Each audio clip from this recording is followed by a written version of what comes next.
evil blanket fish has awoken.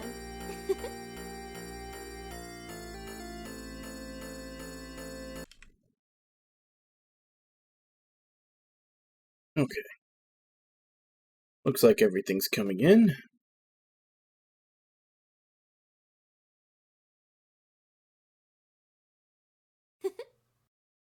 Except I'm not sure. That's Ellie from Xenogears.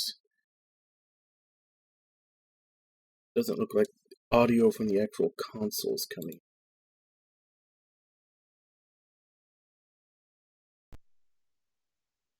Yep. There we go.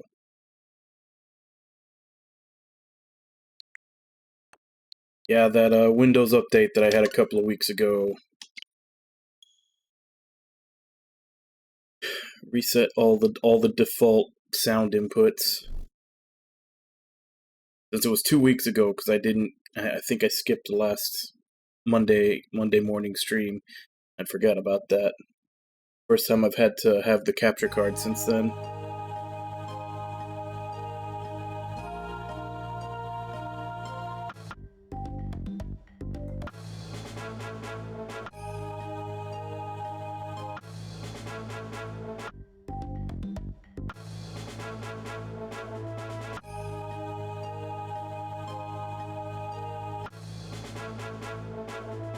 Why is the party for the second game so tiny? Like the first game, we've got 6 people. Only 3, maybe 4 if we're counting that guy in the back for the second game. And then 4 for the third game.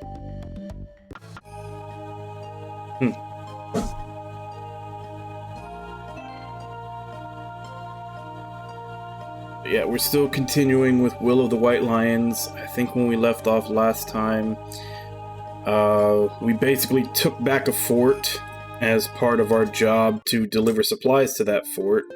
And in doing so, we got the king's attention and are now doing jobs for him.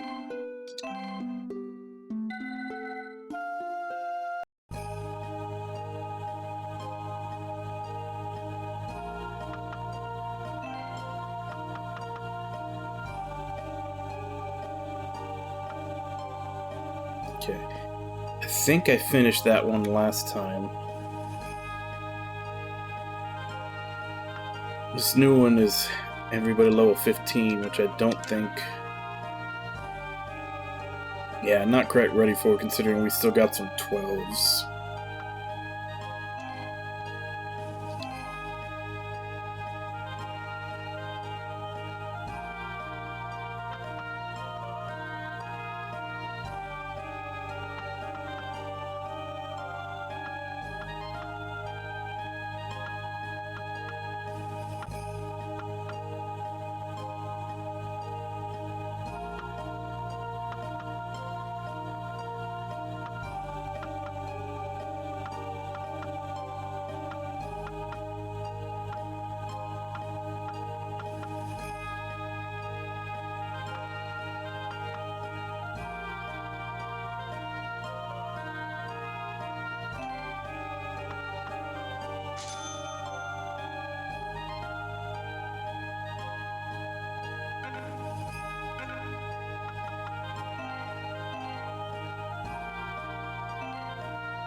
Oh, wait, I didn't need that. He doesn't use a shield. He's got a two-handed weapon.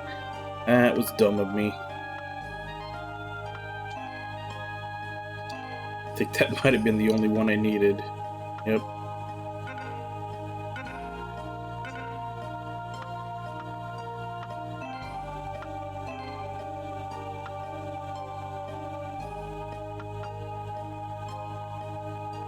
And even then, I have...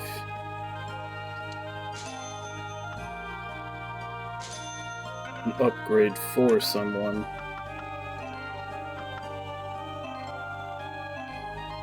Guess I'll go ahead and give it to him since I tend to use him as a tank running out front.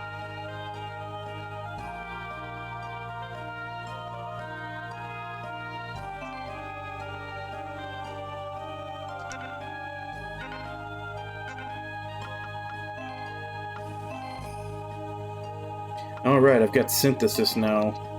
I haven't tried out.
Actually, I should probably look into buying items.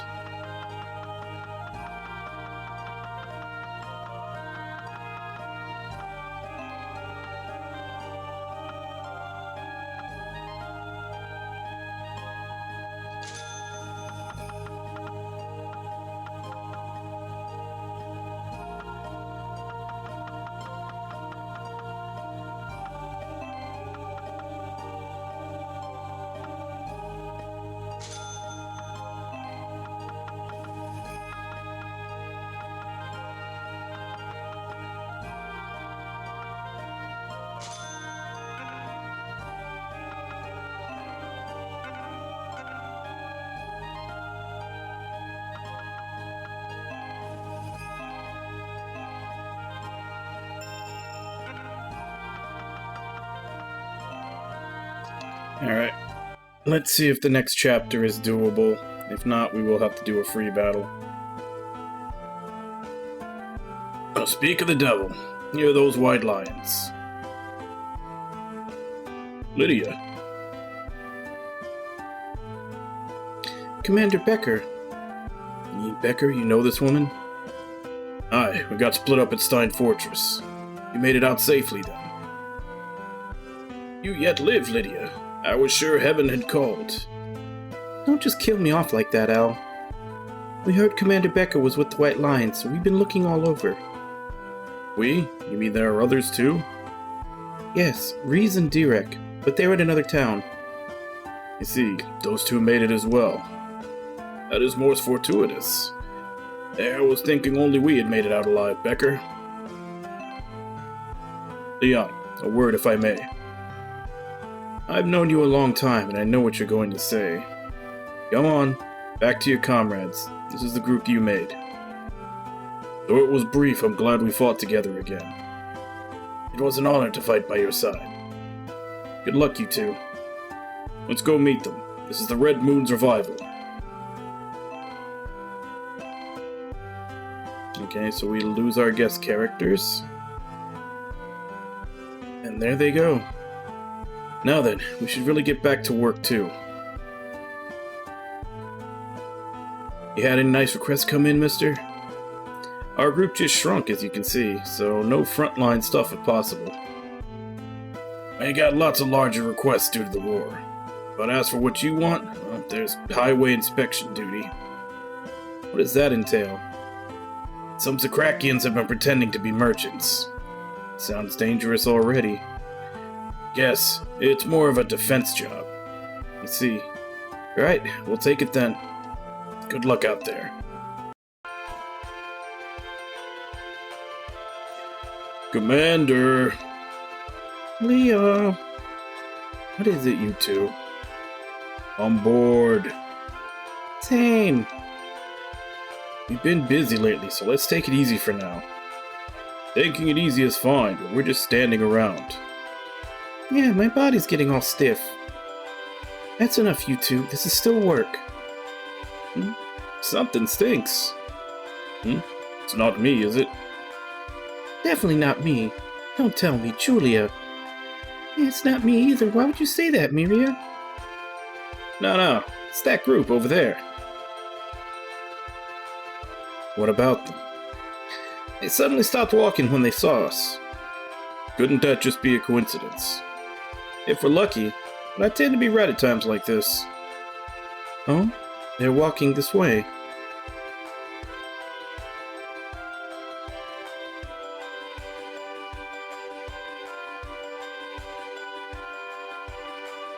Hey there, are you lot adventurers? This is an inspection. If we could see you belong... Boss man? Oh, now this is exciting. Now we get to fight, just as I was nodding off. Stop being idiots and take up arms.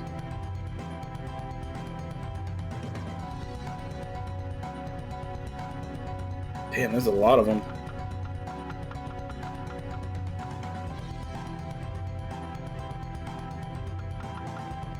So it's 6 versus 11. Fuck, and it looks like they're all level 16. Yeah, I think I would have been better off doing the free battle that was level 15 until I got everybody else up to there. This is even higher level than that free battle that I skipped out on.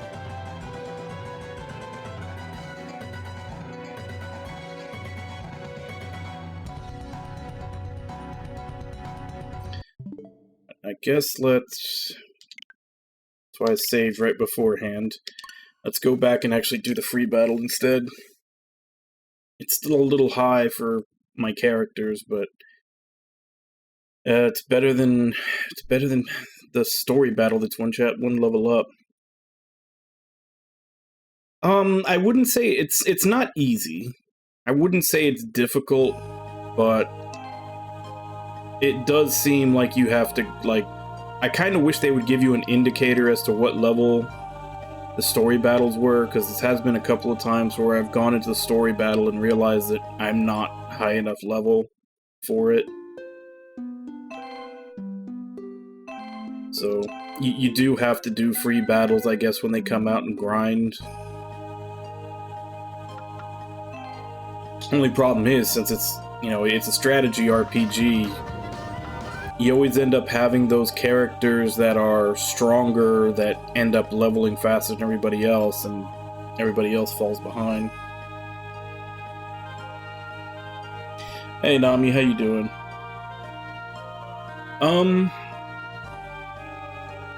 I mean, I'd rather go in there, like, at the level of everybody, or at least, you know, no more than 1 or 2 below it, but I think I have gotten a couple of battles where I was several levels below and I still managed to beat it. That one, though, was going to be 6 of my guys versus 11 of their guys, and their guys are all level 16. So I think that might have been a little bit overwhelming.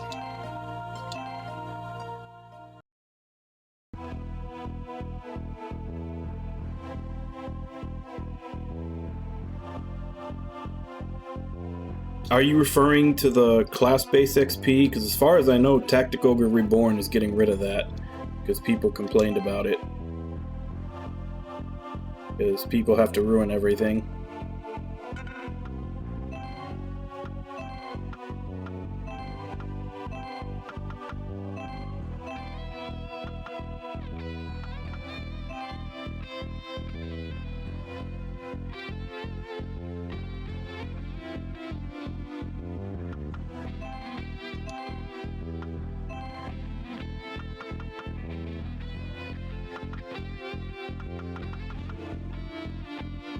Okay, so I'm basically taking everybody but Leon. Hi, everybody! Hey, Ragnar, how you doing?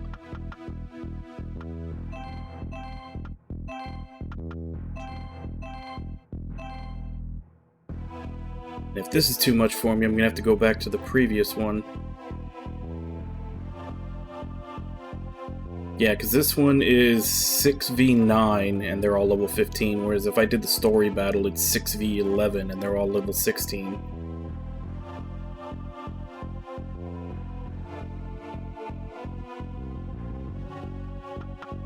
Oh, supports still get XP in this one by healing. And you get... and the job points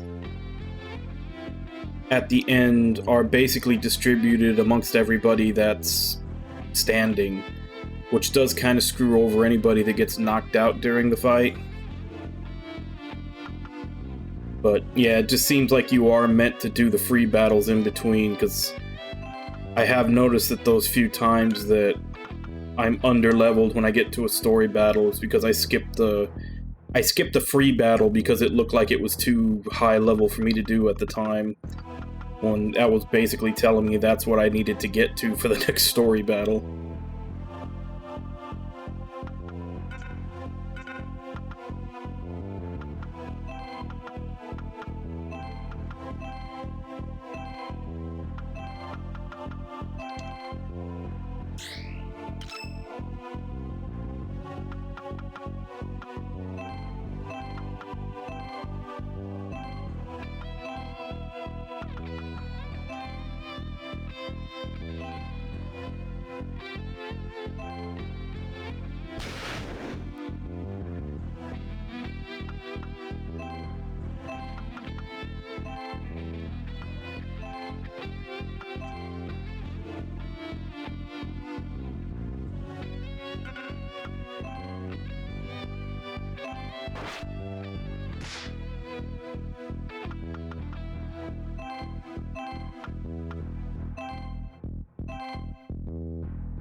Does this not do any damage to things that are floating?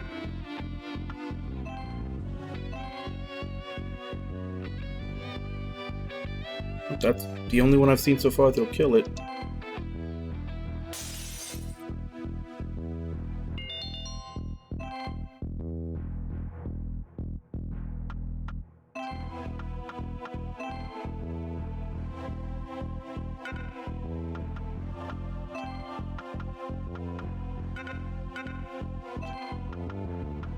What's the range? Oh, I don't have...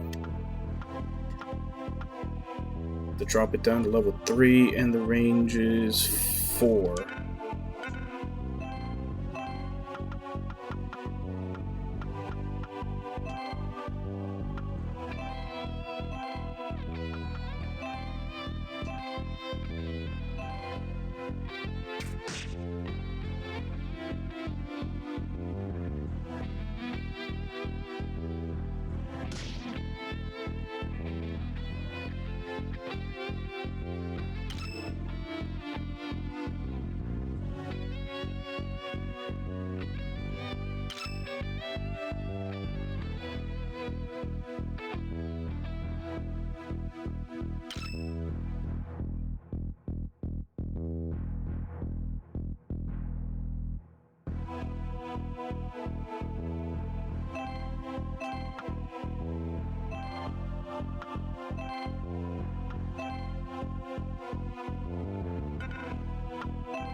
So she's 13 now.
Okay.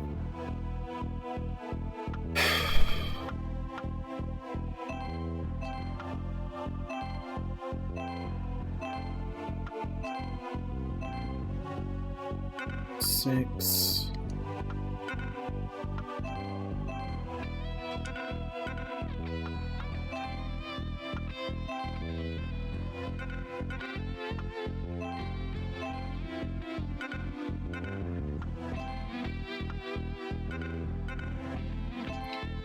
Fireball it is.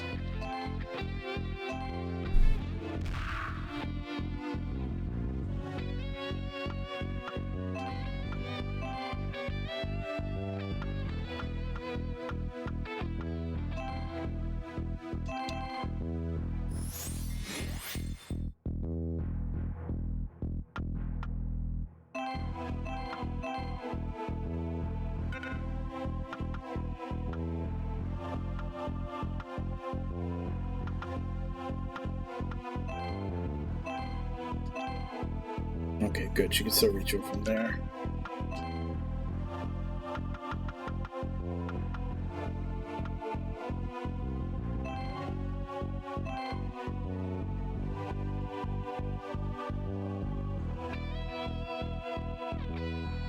Okay, so that's not gonna do jack shit because he's got the defense buff on him.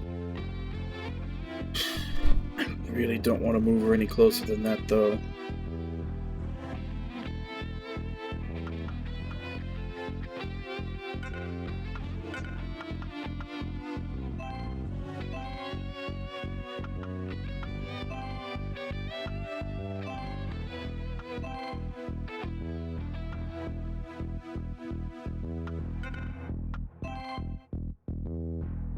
It's only gonna be 30.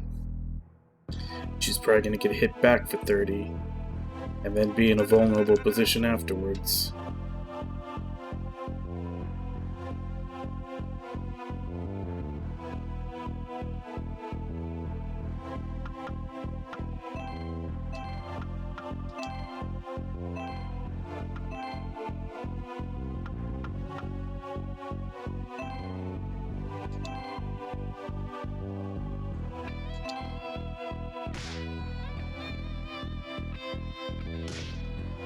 That defense buff is significant, though.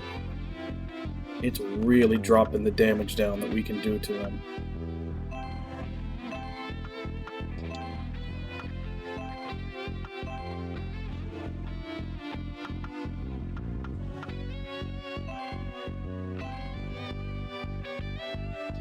It's enough to kill.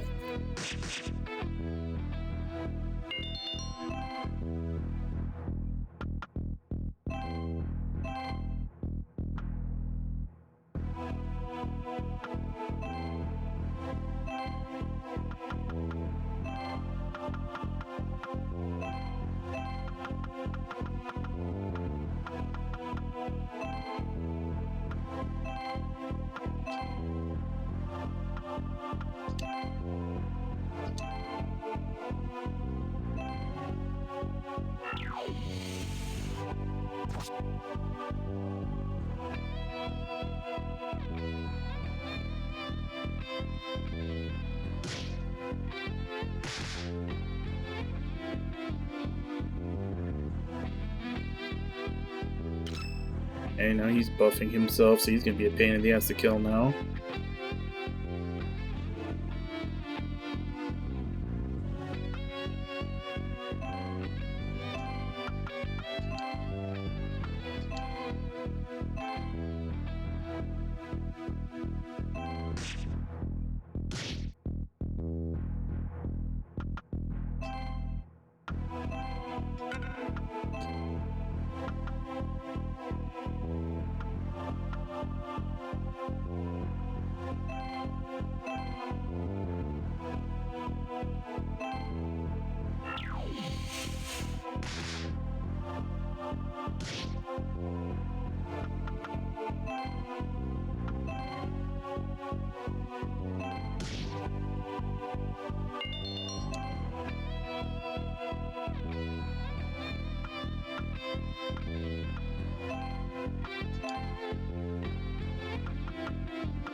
Okay, so my archer and my priest are the only ones that are still 13. What is the range on Fireball 3?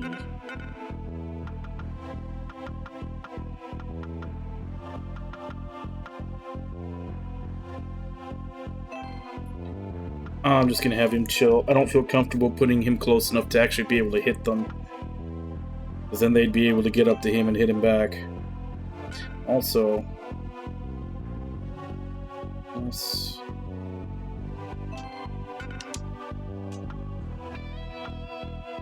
go. Forgot to display the aggro.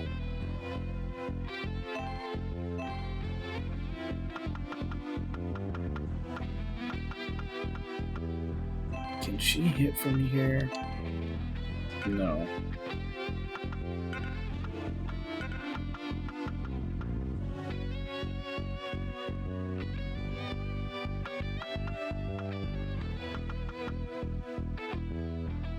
Okay, so yeah, anywhere I'd put her to be able to hit them, they'd be able to go up to her and hit her after. I'll have her wait too.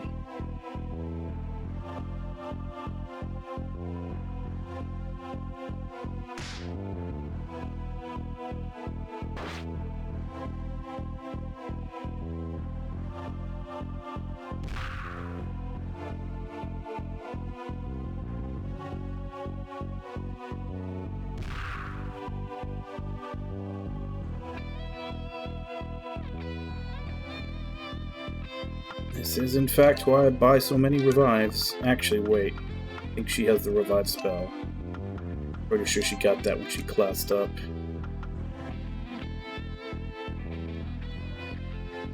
But she's 2 MP away from using it.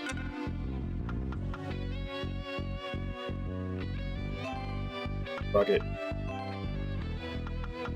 Bought him for a reason.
I want to give...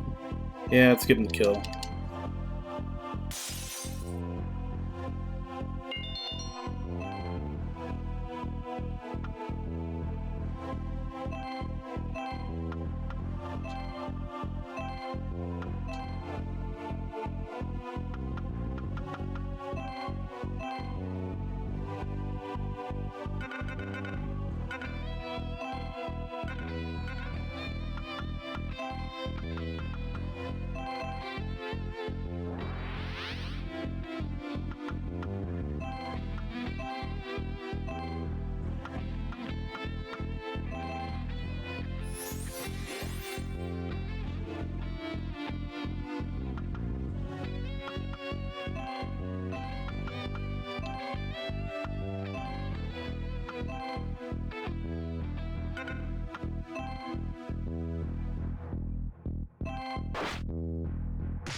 Why did that not do any damage?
Well, that's something I won't have to buy.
So I got 115 and everybody else is at least 14.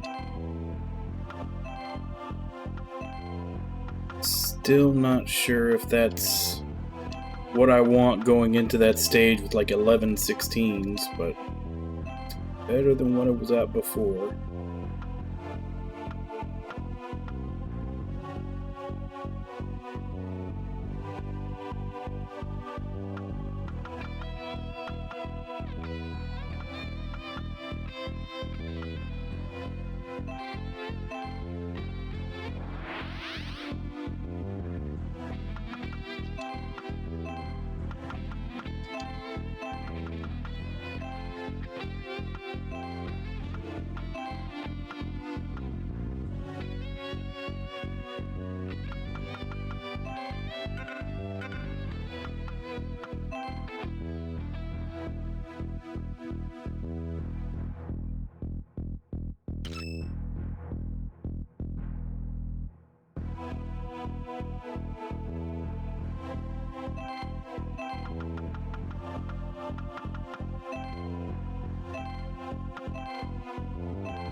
Oh no, Nami's gone deaf.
Why is he losing Earth resistance, though?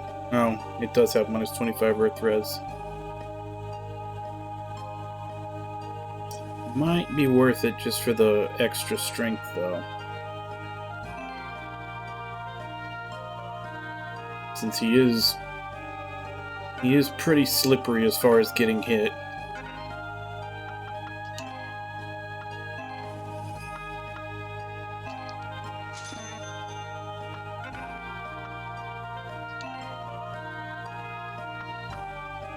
First, let's buy back those 2 revives that I had to use.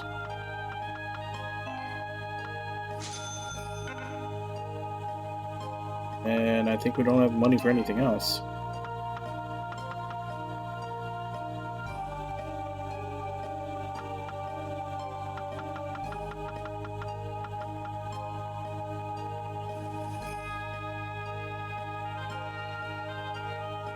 I also need to buy them those boots, because I think they get a set bonus.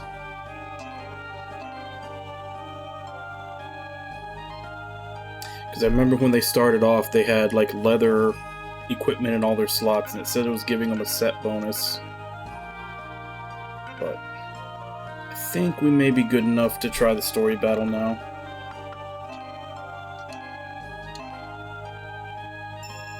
Just skip by the scene since we already saw it.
God damn, already a man down.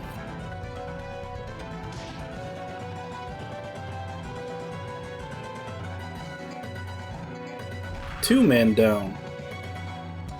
What the fuck is their leash range on all these guys?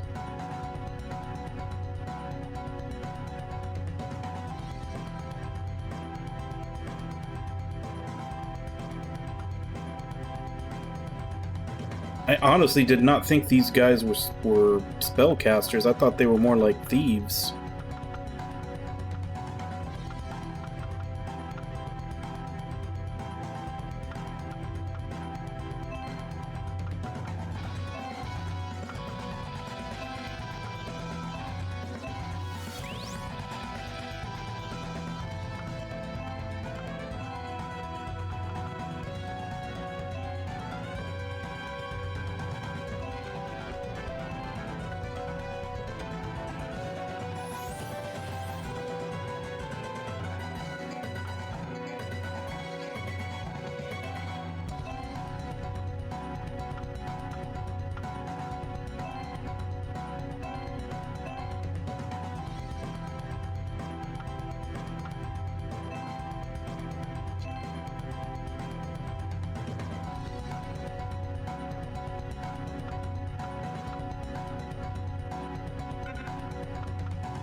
I don't know if that's going to aggro any of the others, but...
Okay, didn't lose anybody else.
It's not enough to kill him.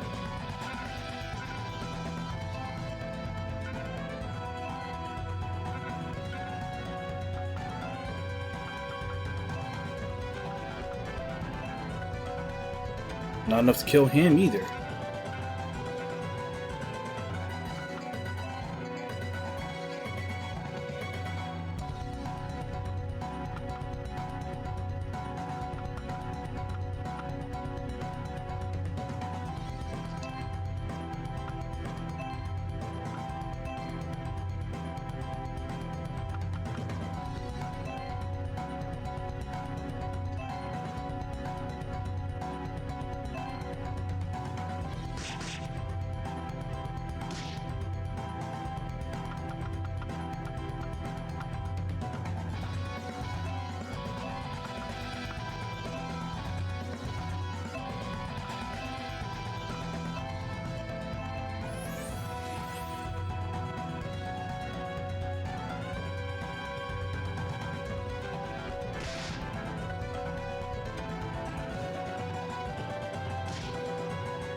Damn, it's 2 people down again.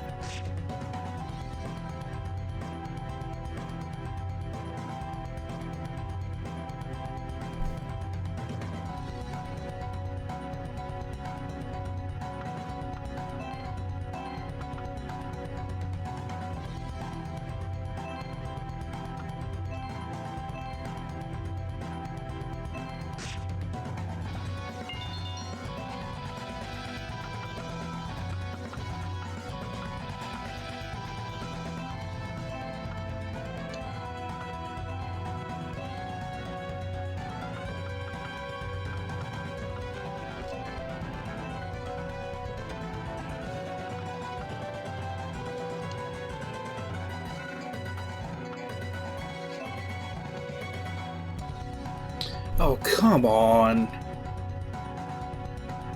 Fuck, either way I'm gonna have to use 2 attacks to kill either one of these guys. I might as well get rid of the healer. Even though he hasn't really been healing, but still.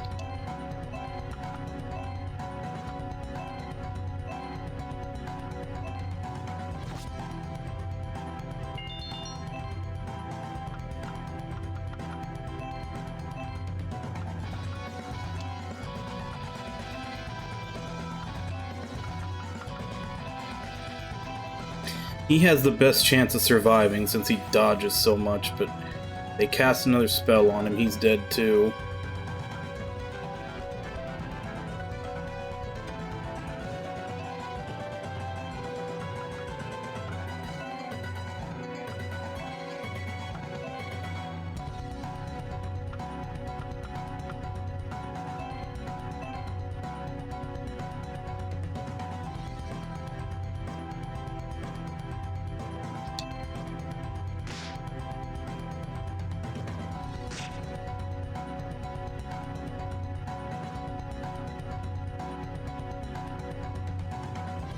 How does this guy have the MP to cast a full level spell every turn?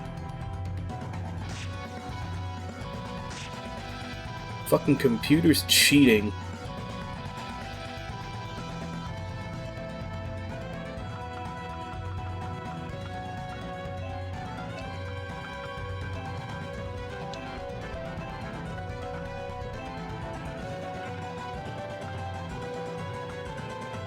Like, the most I can cast is, like, constantly cast with him is a level 5. Level 8 costs 22. There's no way he regens that much every turn.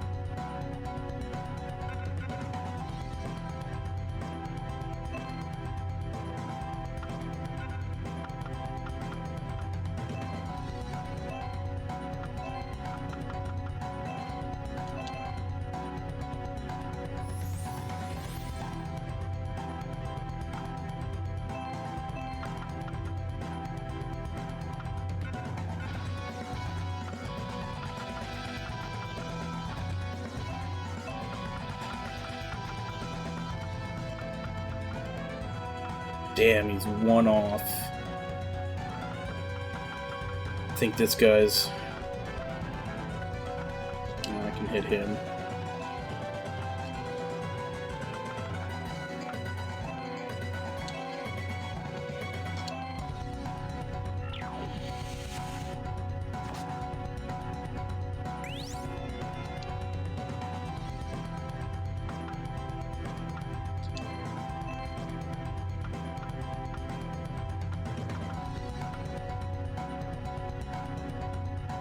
If I go too far forward, I'm going to aggro the other ones.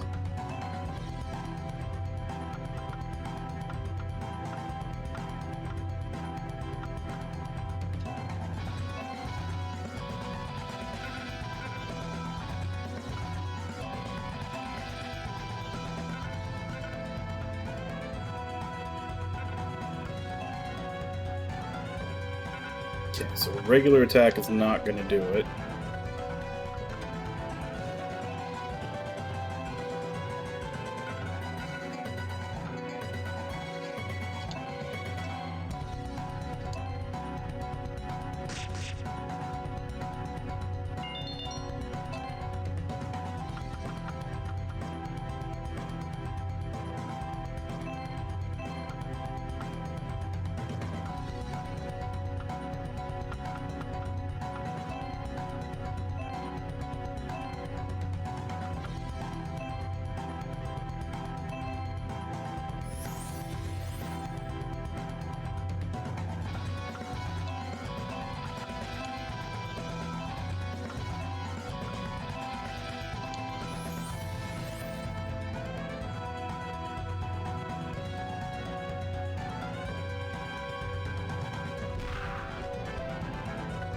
Seriously, he has the mana to do that every turn. The computer is fucking cheating because there's no way.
Height of 2. Can he jump 2?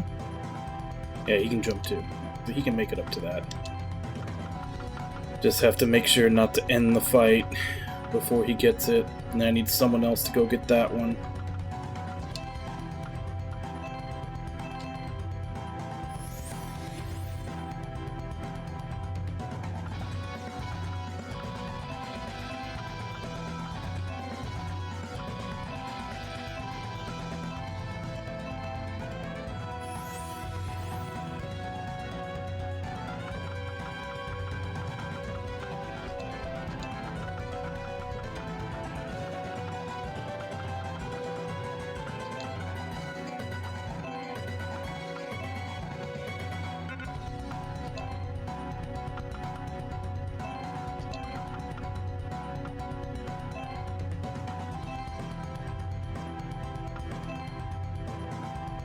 Hey, Samato, how you doing?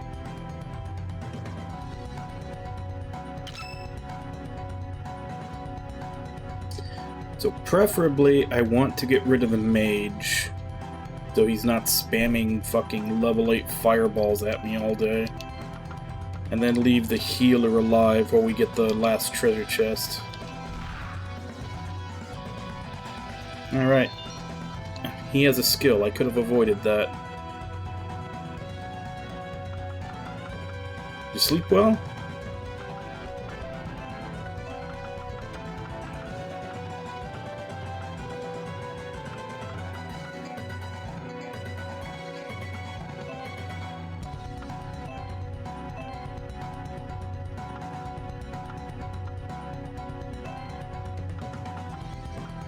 Damn it, what all?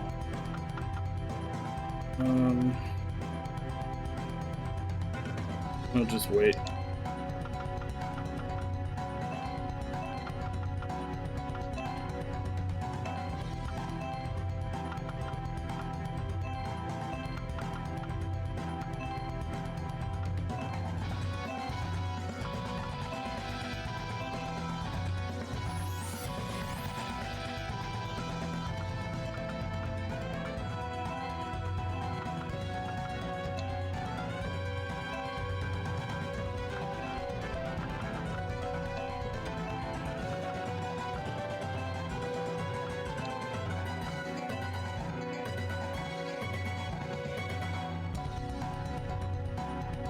Yeah, that happens to me a lot. Usually gets better throughout the day.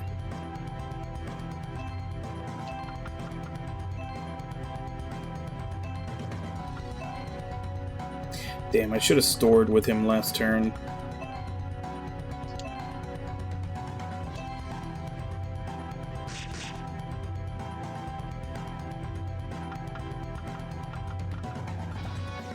He's 16, 15, 15, 15, 15, 15. Who's the lowest, though? 40, 81, 4, 36 shields.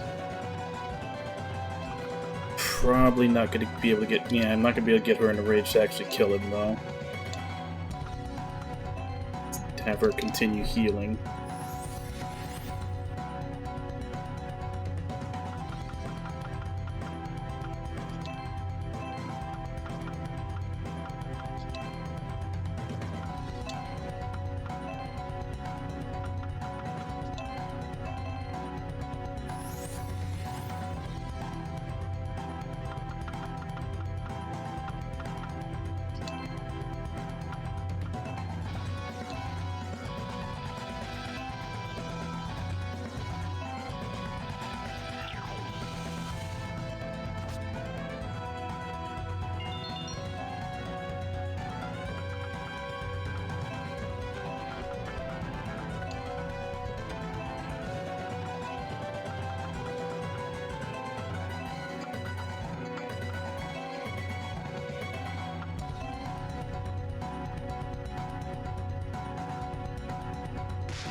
This is gonna take a while.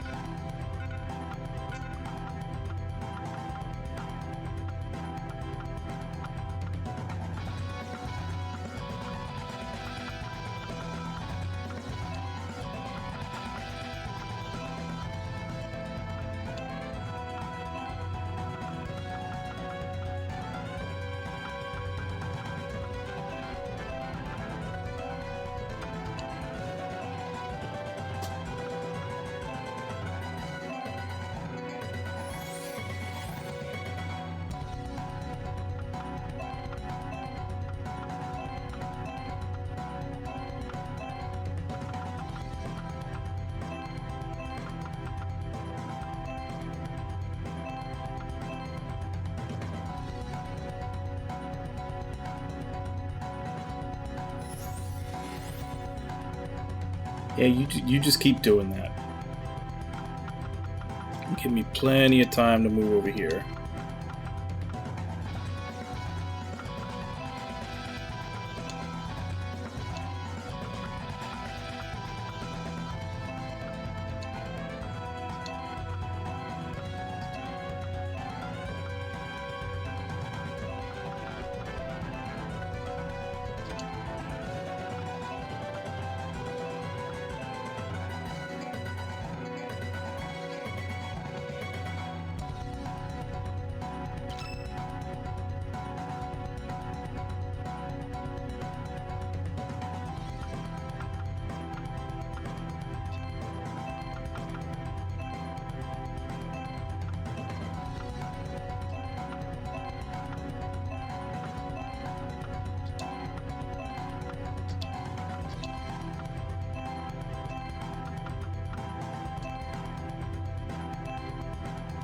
He might even be able to make it to it before him. Let's have them both race.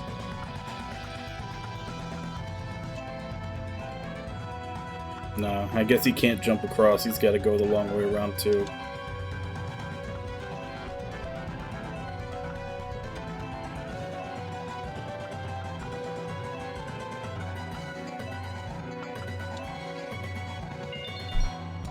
Alright, got the treasure. Let's kill him.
That's good.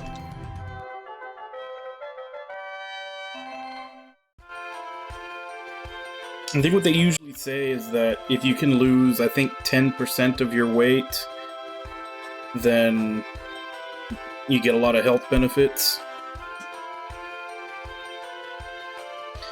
The Krakian spies, just as the rumors said. Did they not? Boss man, take a look at this.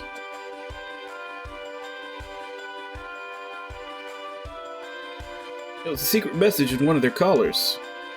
What does it say?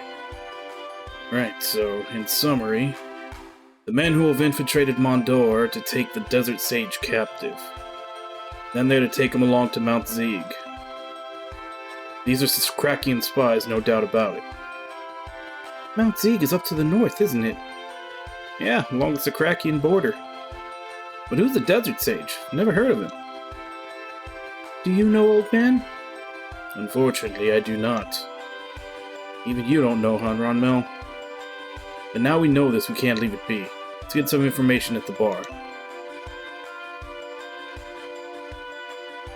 Good work out there. Here's your reward. Actually, mister. See, so that's what's going on here. We don't know who the sage is, but if Sekrak want him, must be the wise man who lives in Kelp Desert. You know of him? Of course. Say he's the smartest man in Mondoa. Smartest man in all Mondoa, huh? I'll pass this on to the castle, but what say you go there now? Perhaps he can cut off those Sakrakians. Good idea. You can hardly let this go now.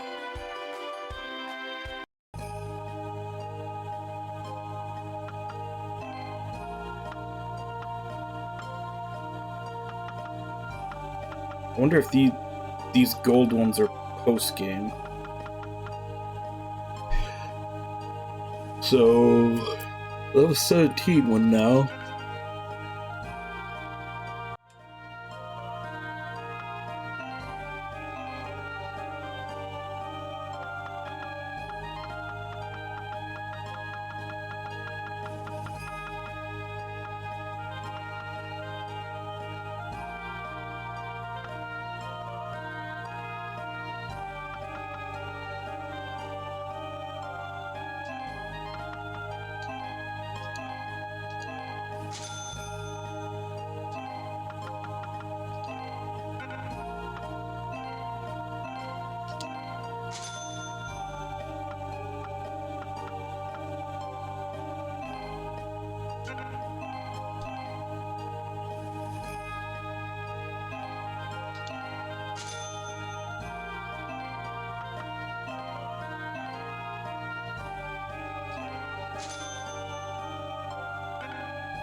She shouldn't have any since, yeah, she wasn't in the last one.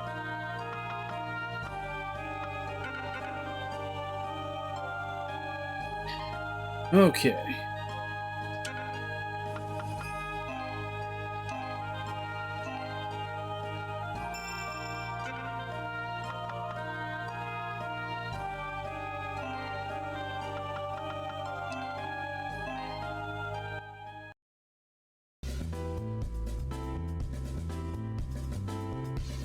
Got some weird beholder looking things now.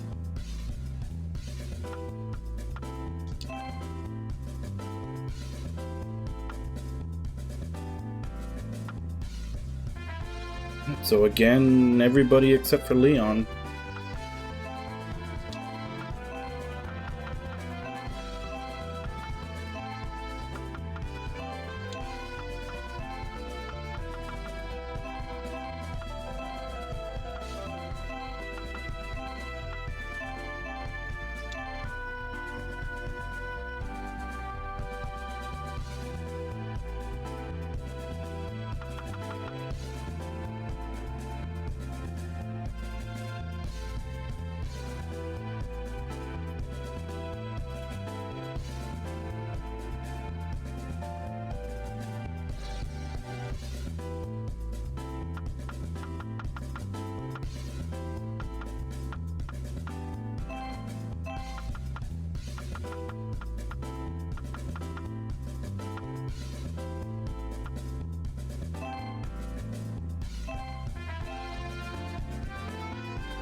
Oh, did you?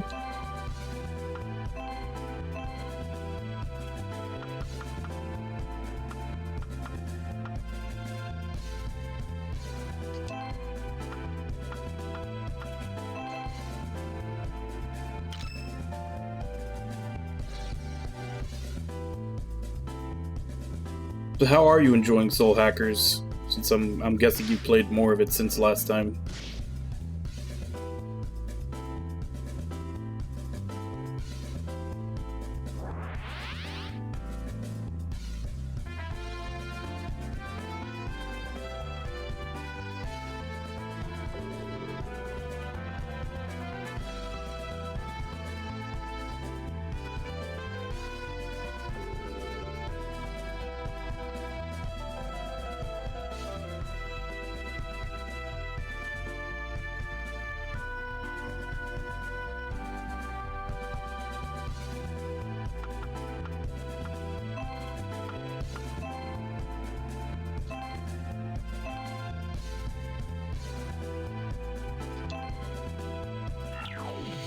Oh yeah.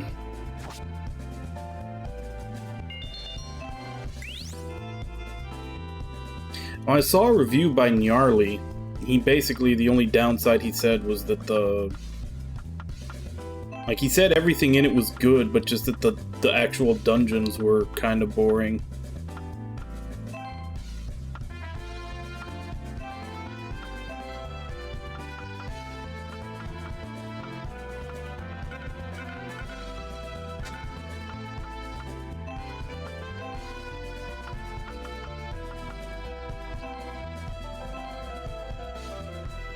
It's overkill.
Why does this spell have such a low hit rate?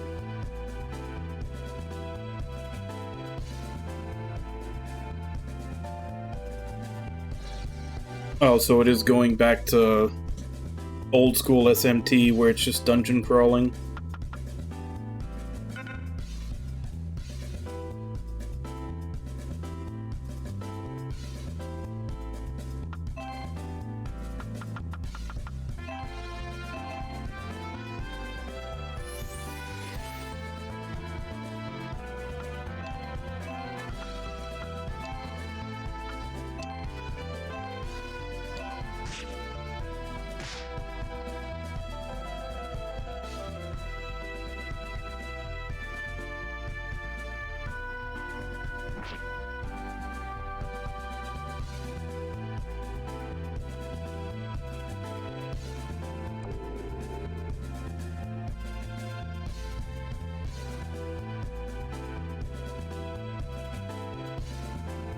This is not good.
Yeah, well, I think this one was definitely a lower budget title for them to just kind of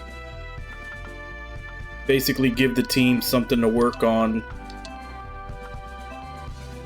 I guess basically depending on how it's received is probably be whether or not they give more budget to the next iteration of it.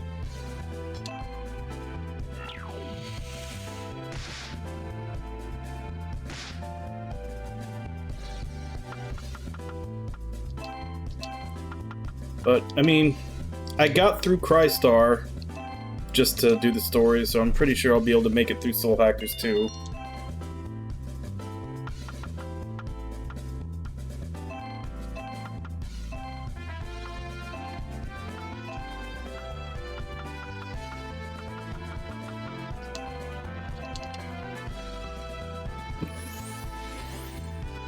No, that's what I'm saying. Like, I made it through Crystar, and Crystar had, like, Persona 3 level bad dungeons.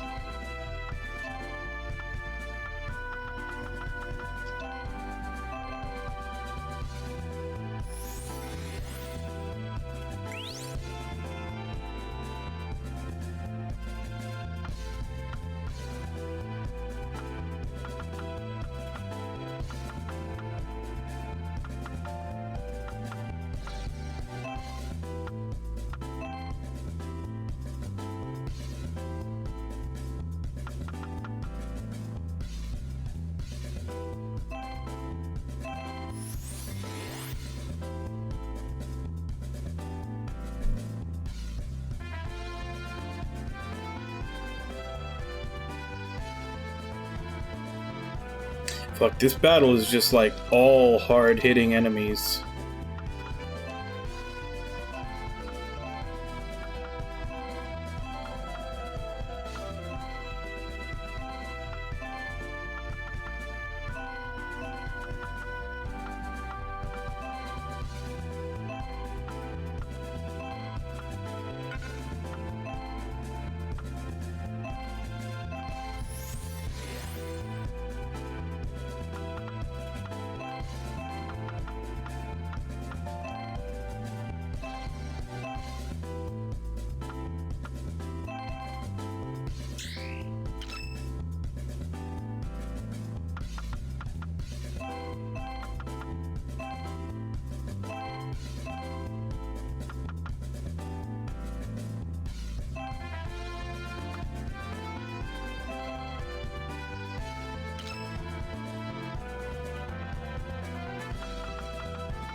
Yeah, but people expecting P5 were disappointed with SMT5 also.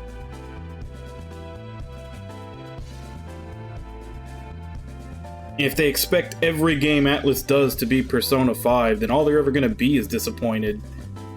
At least until... I want to say until Persona 6 comes out, but then they might be disappointed that that's not Persona 5.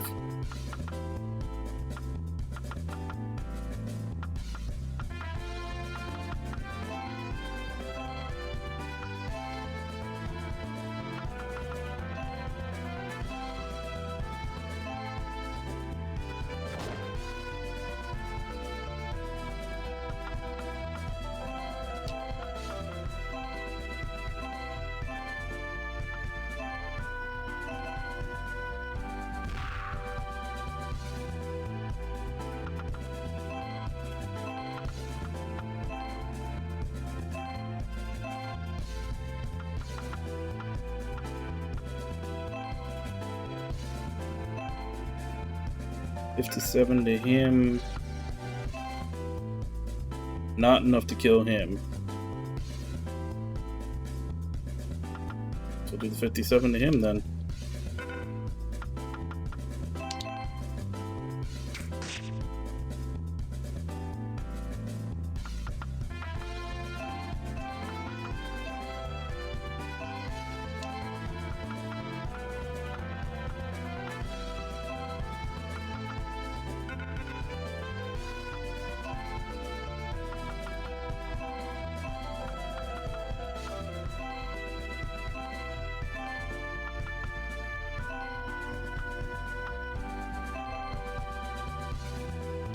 Actually, shit, I probably should have protected our mage.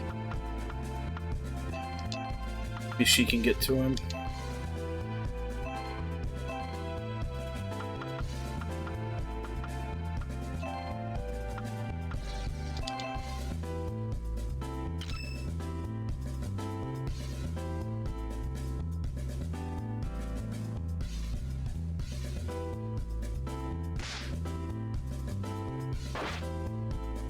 Yeah, but I mean, not even just for these games, but that's kind of a problem all around. Is just people and companies also just overhype things too much. Like, anybody that was expecting this to be another Persona 5, like, they let the hype get to them.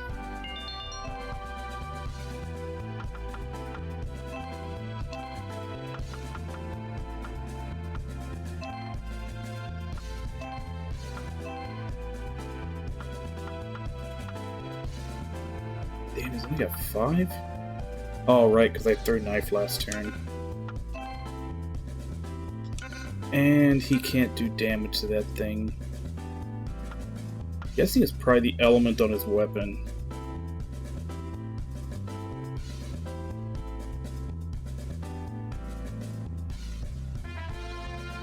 See, I got conflicting on that, because there was one review where they basically said, like, because I tend to, whenever something's coming out, I like to look at a good review and a bad review. The review that said it was bad was basically saying that, like, oh, there's hardly any side content, the character building stuff is shallow, the dungeons are boring, blah blah blah, and they got through it in 25 hours. Whereas the good review, which basically only said that the dungeons are bland, said they got through it in 40 hours. So, yeah. I'm guessing those extra 15 hours is probably stuff that the people that didn't like it just breezed past.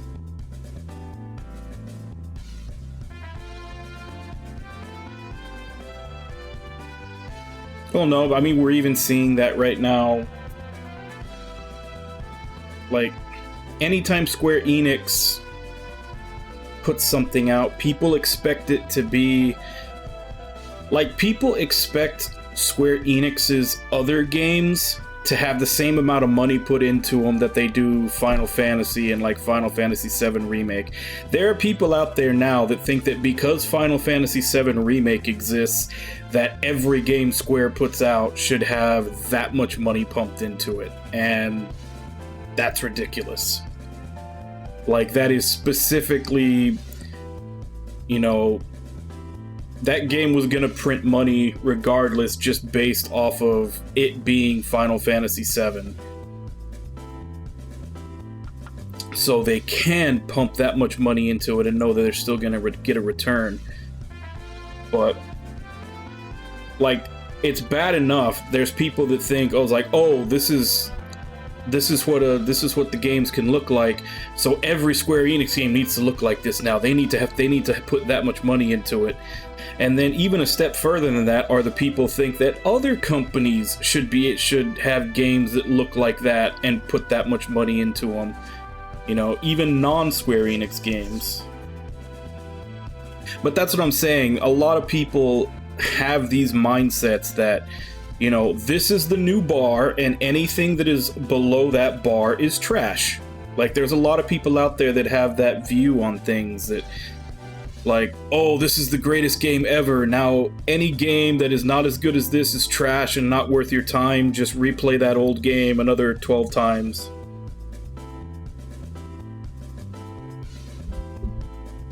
And unfortunately, a lot of gaming journalists feed into that, because saying a game is terrible, whether it is or it isn't, gets them clicks. For some reason, people would much rather read a negative review than a positive one. Unless, of course, it's like a series that everybody loves blindly, in which case it'll definitely get you more clicks if you shit on it and say it's bad, because then everybody will read it and cry about it and everything else. But either way, just you're more likely to get attention from a negative review than you are a positive one. So they look for any excuse they can to say that something is terrible.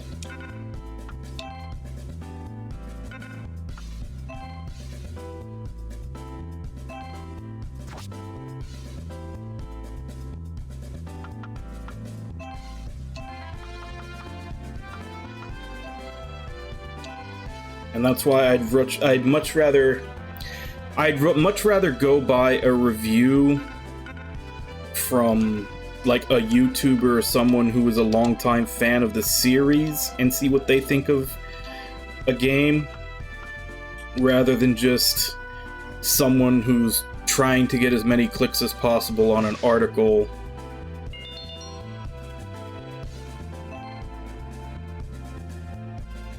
Yeah, and like I said, that was one of the things that was telling, was that the person who was shitting on the game was saying that it was only 25 hours long, and they even listed that the game was only 25 hours long as another negative to it. Whereas the other person that I saw the review for, who is a long-time content creator for Mega 10 games, said that it took him 40 hours. And I believe that he did everything in the game. Hey, RNG, how you doing? Which means that while the negative review was basically sitting there saying that there was no side content, nothing to do, they obviously didn't even do it. Because if they did, their playtime wouldn't have been so short.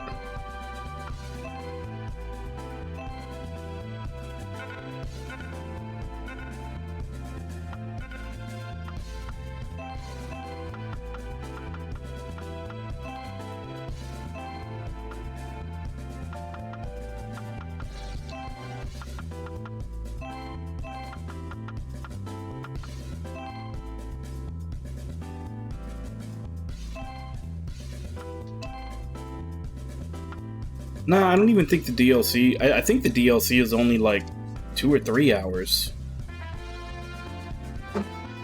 We can actually look that up. Actually, now that I think about it, it's probably been out long enough that there's probably some hits on how long to beat already.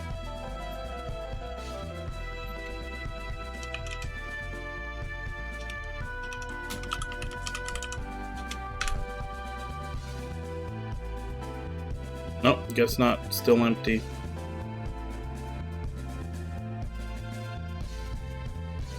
I would have thought there'd be some hits on there already from the people who just pick it up day one and like marathon through it, or even the people who got it early.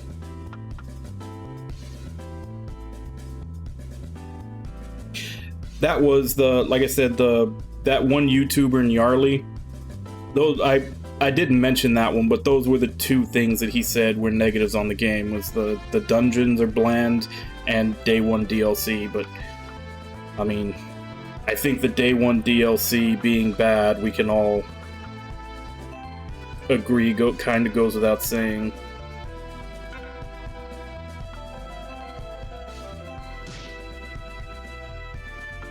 And we've all known about that for a while, so it's kind of already been done as a talking point. That's nothing new. I still don't agree with it, and I stick by, as much as I love Atlus's games, I stick by not agreeing with their DLC policy. I mean, most of you were here when I played SMT5. I played 100% the vanilla game. I did everything in the vanilla game, but I did not buy the Demi-Fiend DLC or any of the ones for the Matamas or anything else. So I can enjoy their games and not support their DLC practices, which I wish more people would do, because if they didn't make money from it, they wouldn't be doing it. So obviously they're making money from it. Oh, did it? I wonder if that's included in the Steam version. I haven't checked. I put them on my wish list recently, since Lost said that he would be able to show me like the patches and everything to get them all to work properly.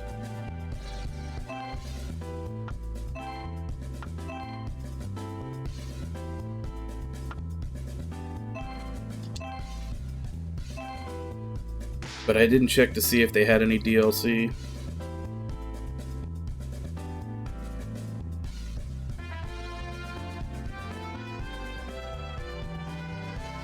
Stop calling more dogs, you assholes.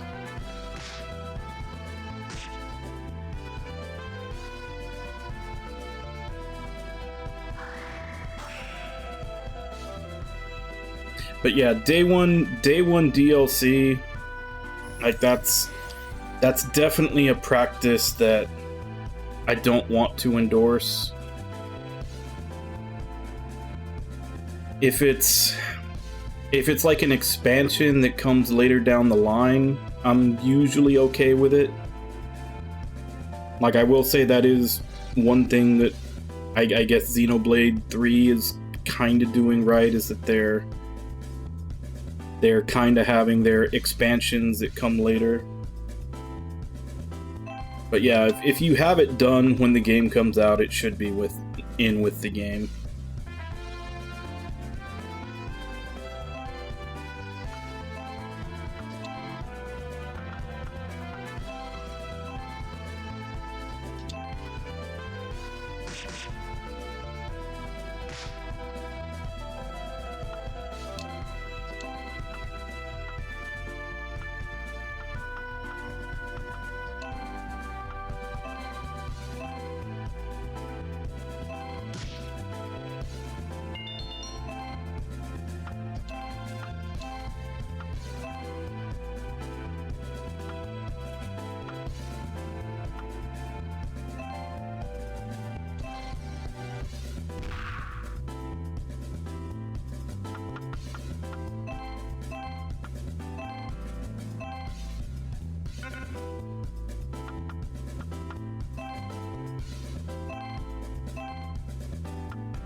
Yeah, the only...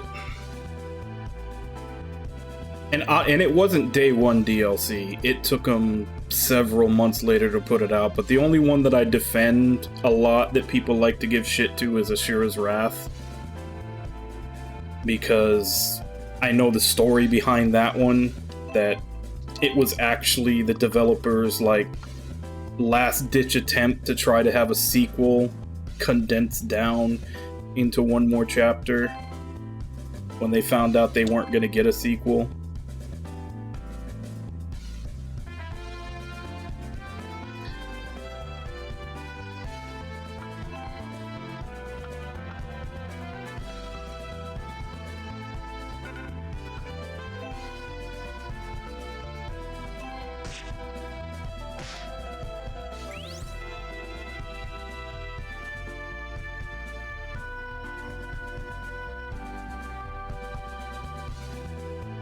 That's right, because all the updates that they did to Final Fantasy 15 were originally DLCs, and then they packed them all in with Royal Edition, except for Arden. Episode Arden, I think, was the only one they didn't pack in with Royal Edition. And they were all basically just to fix the story.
Oh yeah, I remember the entire situation played out. I remember when they first showed it at E3 and everybody lost their shit about how amazing it looked and pre-orders went through the roof.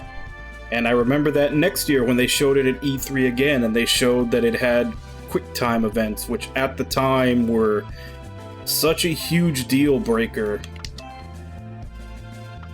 I honestly don't think people hate them as much now, but back then, QuickTime events were like, oh my god, this isn't a game, this is a movie, blah blah blah. Which, honestly, it kind of was.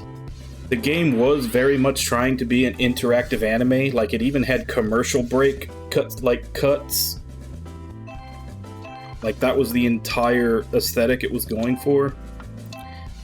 But yeah, so they had all these massive pre-orders that suddenly got canceled, and these guys that were like 90% done with the game and already greenlit for a sequel were suddenly told, oh yeah, everybody's canceling their pre-orders, this game is gonna flop, you don't get a sequel.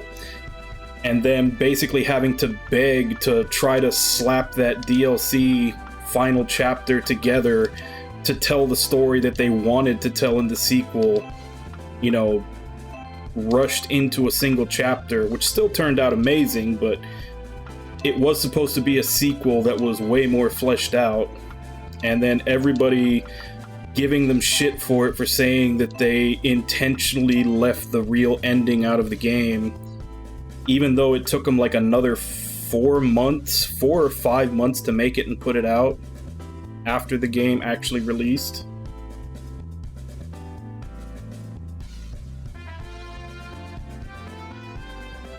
Yeah.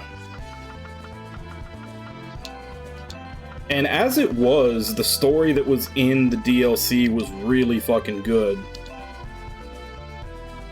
But everybody got on that bandwagon and was like, oh, there was a cliffhanger ending, which you could only see if you S-rank every mission. It was essentially just an Easter egg, you know, hinting at a sequel.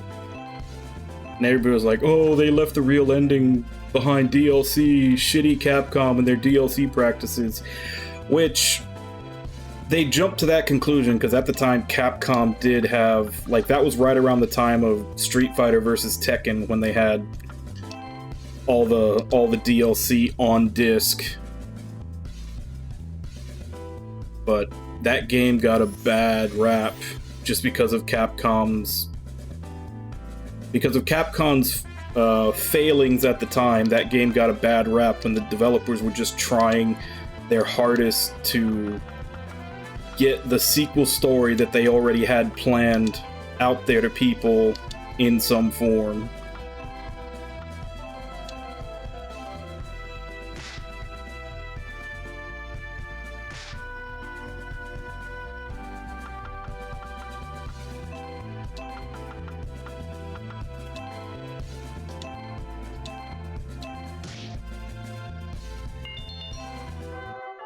And it just shows you a lot of times how a lot of the people that complain about that didn't even know the story, because they'll all swear that DLC Chapter 4 was day one, when it wasn't. It was like 4 or 5 months after the game came out. Because I even remember the release schedule. It was like, it was the game, and then like a month later, we got those 0.5 chapters that were like, they were all QuickTime events because they were done by like anime studios, and they were just like little sections, like filling out little sections in the game of stuff that, you know, happened off camera.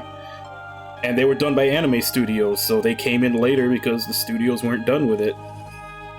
And they released those, and then it was like another month and a half after those came out that the Chapter 4 came out.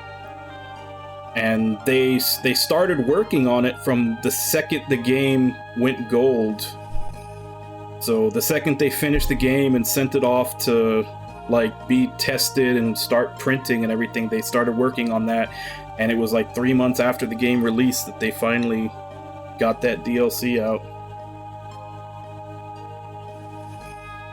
Yeah, and that's what I'm saying. Like, I understand why everybody was so pissed off about it and why they would assume it was a underhanded practice because Capcom had the reputation for it at the time.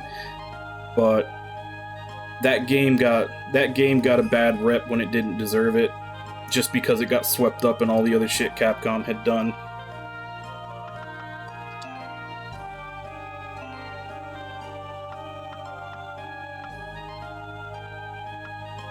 And I still feel bad for CyberConnect 2. Like, that game did not get the appreciation that it deserved when it came out. And now, like, I just feel bad for CyberConnect 2 in general. Like, they keep trying so hard to make these, like, really story-driven games, and every time they do and they try to break the mold and do something really good, nobody buys it.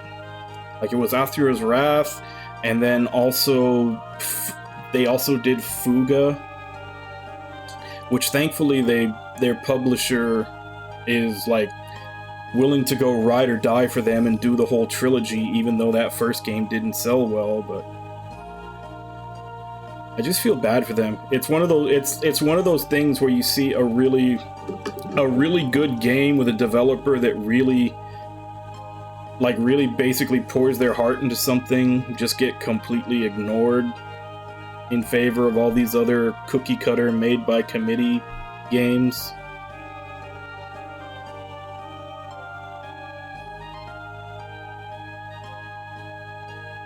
Yeah. Like, they basically do, like, all those anime fighting games, like the Naruto and all those other ones, to make money so they can make the games they want to make. And then when they make the games they want to make, they bomb.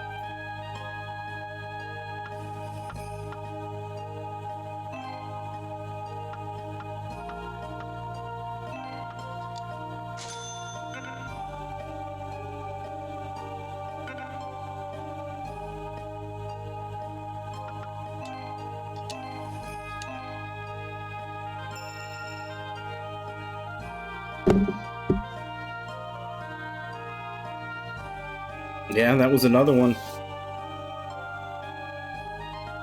Like, it is so much money to try and get the full original Dot Hack series, because with every game in that 4-part series, less and less copies got printed because no one was buying them.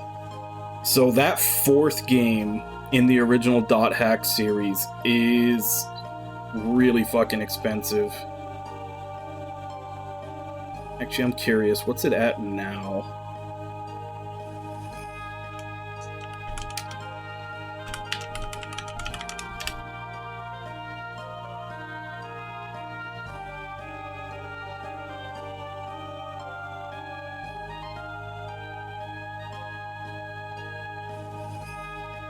Yeah.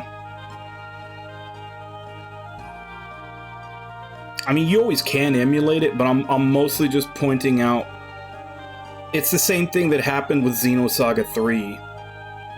It's so expensive now because there were so few copies printed because nobody was buying the series. Yeah, I'm looking at it right now.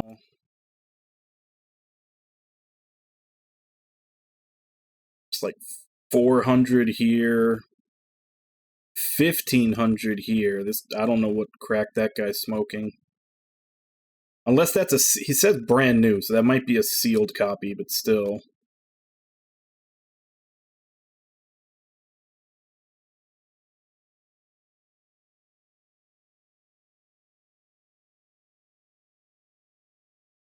The Japan import is super cheap. But yeah, it's like that, and Xenosaga had the same thing, where just every game down the series got more and more expensive because they would print less and less copies because people weren't buying them.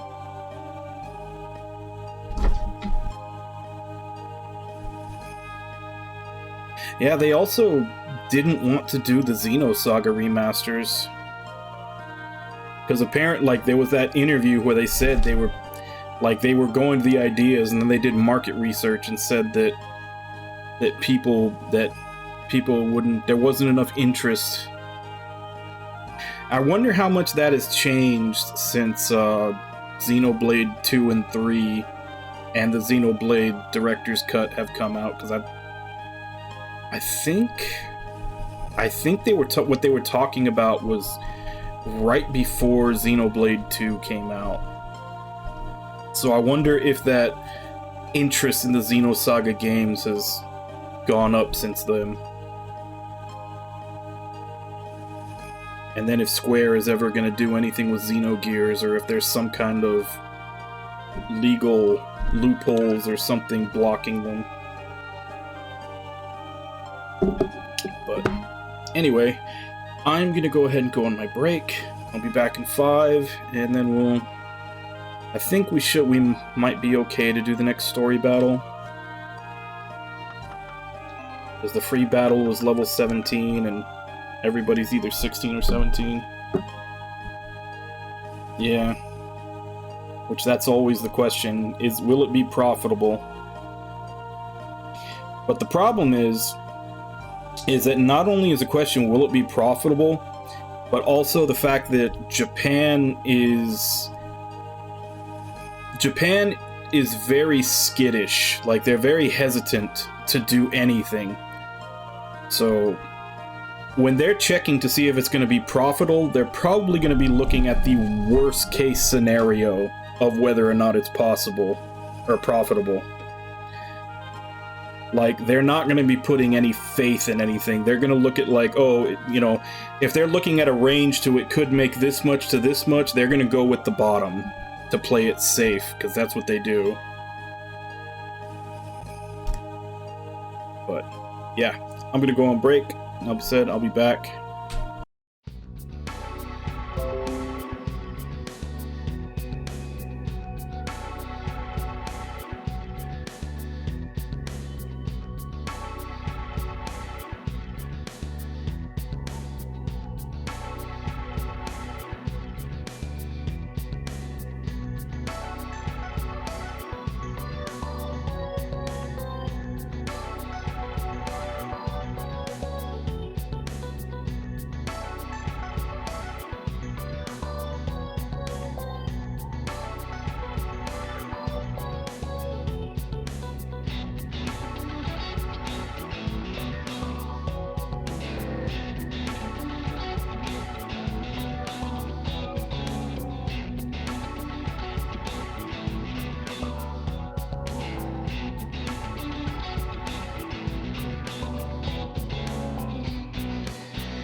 Alright, I'm back.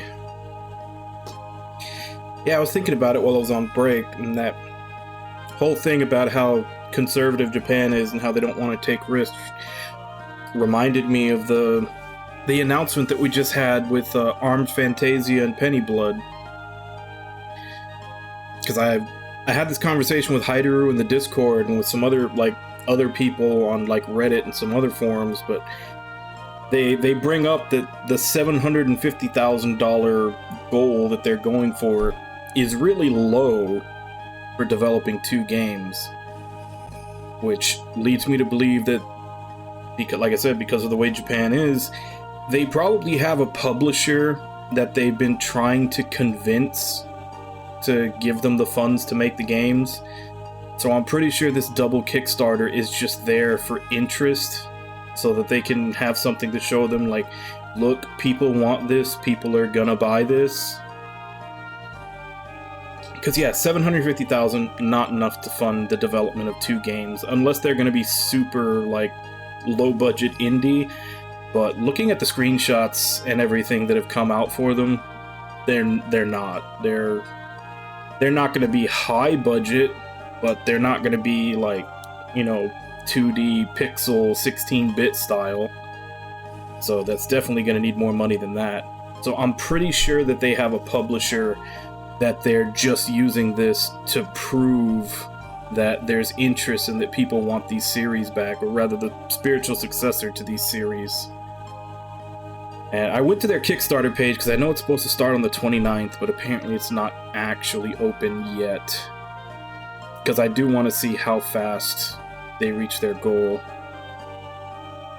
Because I know I'm really looking forward to them, because I was a fan of both Shadow Hearts and Wild Arms. Probably like Shadow Hearts more, but there were definitely 2 series that I loved. Although I still need to play Wild Arms 4 or 5 and the strategy game for PSP. Yeah, because I know that the developer for Shadow Hearts, like the guy who created it, he created his own studio, and they were doing like little jobs here and there, like helping program or helping design stuff for like mobile games. They were essentially doing like, developer mercenary work, because he said he wanted to try to get the money together to make a spiritual successor to Shadow Hearts. He said that several years ago when he started that company. So yeah, I think after seeing Bloodstained and after seeing the one for Eiyuden, I think that's exactly what happened. I think they got together and they were like, this is another avenue we can get to make the games, and they just needed to put something up there just to show that, like, hey, people want these games, so that they can get a publisher to fund them.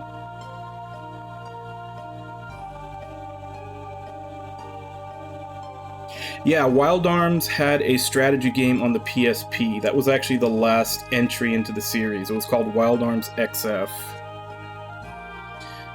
So I have them all, so at some point I need to play through 4, 5, and XF. I may actually do that once, well, I'll probably be playing Soul Hackers 2 by the time, like, if this gets funded, like, quick, I'll probably be playing Soul Hackers, but if this gets funded, and we definitely are gonna get, spiritual successors to both, because I've already played all the Shadow Hearts games, so I may do, like, the Wild Arms games back-to-back, just to kind of make sure I'm up to date before they do the new one. Yeah, let's see if I can pull up. It wasn't received very well.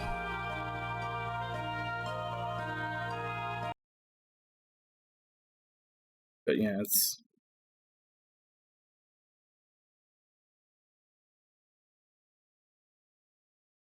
it was a turn-based tactical game, but using hex grid instead of square grid, since they started doing that whole, like, hex grid battle system in the turn-based games with 4 and 5.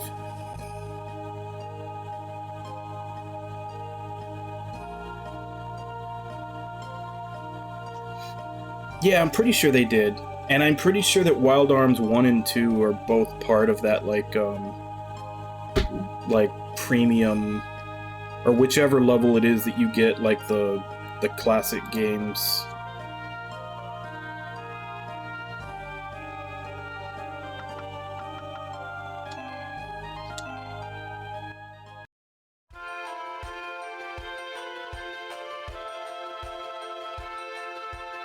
But yeah, and I think I even put it in Discord too, when we were talking about it earlier, that they definitely have the enemy design from Shadow Hearts going into this new game. Where did I put it?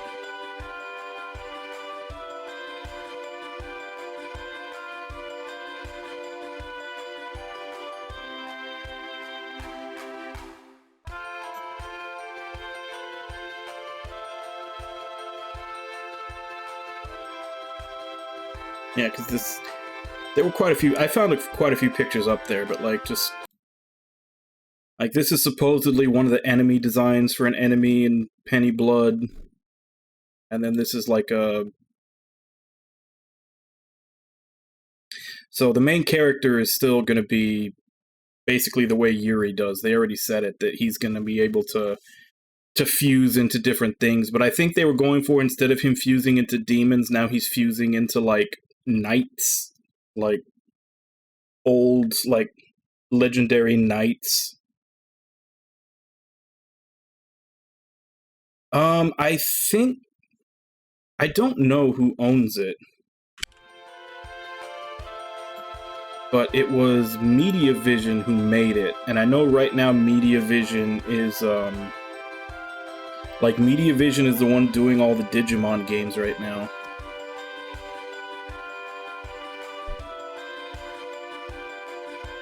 But yeah, it's, and the director himself even said that he realizes that they strayed a bit too far away from like the horror aesthetic in Shadow Hearts when it went down, which is basically talking about Shadow Hearts from the New World, because Shadow Hearts was always like, you know, it was like, it was horror and grotesque, like Lovecraftian stuff, and then goofy humor. And Shadow Hearts was like mostly horror, Lovecraftian stuff, and then a little bit of the goofy humor. Covenant, which is usually the one that everybody likes the most, was like a good mix, probably like 50-50.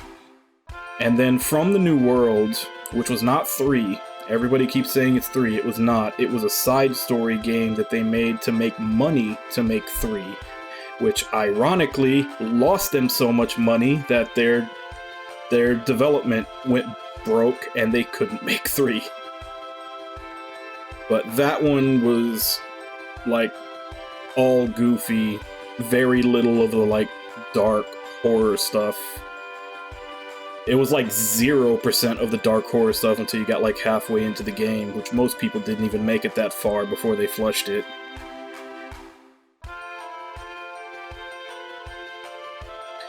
So he even admitted that that was a mistake in an interview that they did. There's like a couple of interviews with the directors for both teams out there. But it's good news. I liked both of those series. So I'm hoping it gets funded and we get to have both of them, you know, probably 2 to 4 years from now, depending on how long it takes them to make them. Why is this place so hot? Please allow me to explain. Long ago, there was a battle between the fire god Kanos and the demon wolf Vagnum. It was a fierce battle lasting 7 days and 7 nights.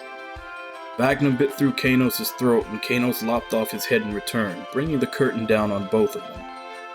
It is said that Kanos' body turned to sand, becoming this desert. That's why even now, fire magic is more effective here. That is the cause of this heat. Did you get that, Miss Miria? Thanks for the history lecture. I totally get it. Although, due to your explanation, we've been found by some monsters.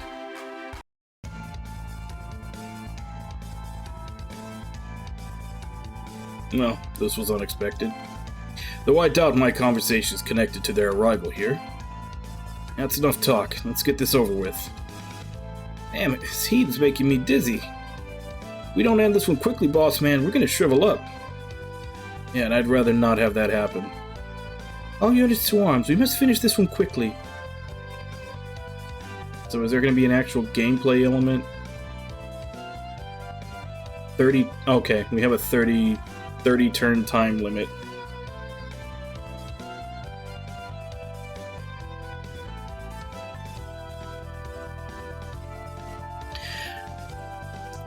Yeah. As much as the PS2 era was like, I want to say it was almost like there was a glut of JRPGs in the PS2 era. And unfortunately, because of that, the PS2 era is where a lot of them died. Like, it started with the PS1. PS1, obviously, because of Final Fantasy VII, suddenly JRPGs were something that they went from being a super, super niche genre to something that a lot more people got into. They still weren't popular, but they were now big enough to where every company wanted to have their own JRPG series to take advantage of it. And then they stayed pretty popular. And which is why going into the PS2 era, you have all these different series. Like, literally every company had one or two JRPG series under its belt, and then Squaresoft, of course, had tons of them, because that's pretty much all they did. And it just got to the point that there was so many of them that a lot of the people that were drawn in by Final Fantasy VII and wanted to play more JRPGs, like, they either burned out or they just couldn't keep up. So a lot of those series that started on the PS1 died in PS2, which was Suikoden, Breath of Fire, Wild Arms, Shadow Hearts. Although Shadow Hearts started... Well, no. Shadow Hearts started on PS1 because it was Kudelka. Kudelka was the first in the series, and then the actual named Shadow Hearts game started on PS2. But yeah, Breath of Fire, Suikoden, Wild Arms, Shadow Hearts. I'm trying to think of what else.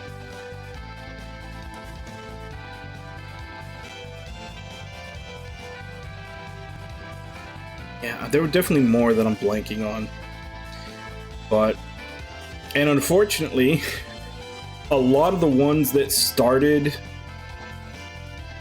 after that, like all of those like series that everybody really liked that couldn't keep up, died off, and they were replaced by a lot of lower budget fan service games like, you know, Compile Heart, where they could just make them cheap, pump them out with cute girls, and people would buy them. And all the I guess more serious games, because that was the whole thing. Once they went after the PS2 era, when so many of them died from oversaturation, and then the PS3 era came about, so they were no longer popular enough to where companies could make them and safely know that they would have a profit.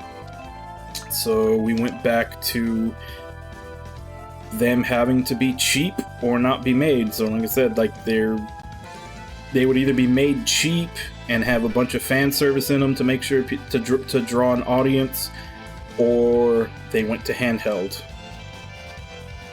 Because on handheld, they didn't have to worry about paying for HD graphics, and they were basically making games from like 2 generations previous, so they could make the, you know, the more story-driven, serious games that people had come to know there, and not have to worry.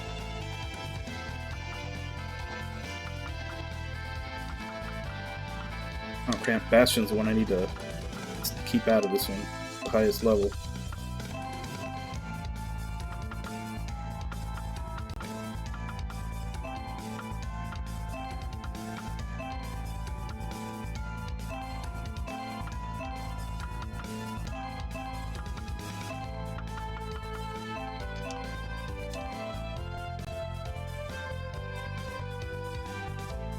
Yeah, and once, like I said, once the PS3, like once that generation and on came out, like the majority of the JRPGs that weren't just quick cash grab fan service games were on handheld, outside of just, you know, the occasional Final Fantasy or something else that Square put out, because Square was about the only company with enough name recognition where they could put out a game and pay for the HD graphics and everything and still get a return, whereas all the other ones couldn't do that because they were smaller companies now.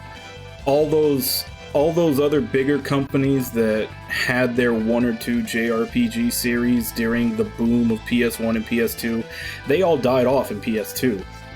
It wasn't profitable enough, so they dumped them all.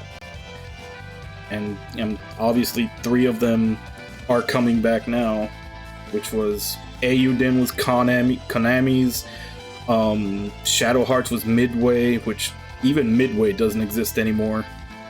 I thought that series was never coming back because both the developer and the publisher were gone. And I guess it kind of isn't. I'm pretty sure the actual Shadow Hearts franchise is probably in some legal black hole, since everybody that could have owned it is gone. But spiritual successor is about as good as you can do.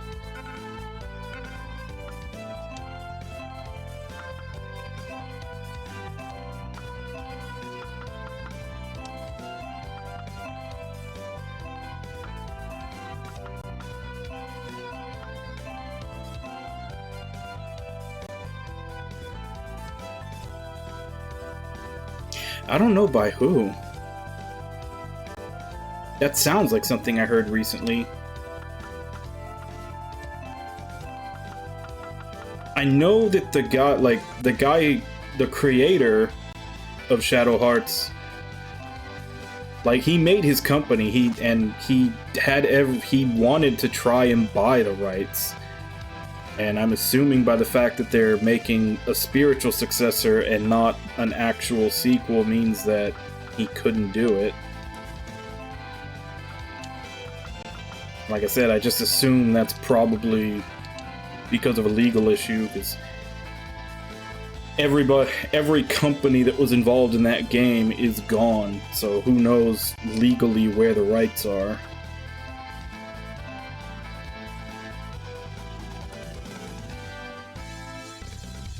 Okay. So I'm assuming the whole speech about how fire magic is so much better in this place is only going to work against us. Because it looks like all the enemies are going to be very fire resistant, so it's probably just something that's going to screw us over and not help us at all.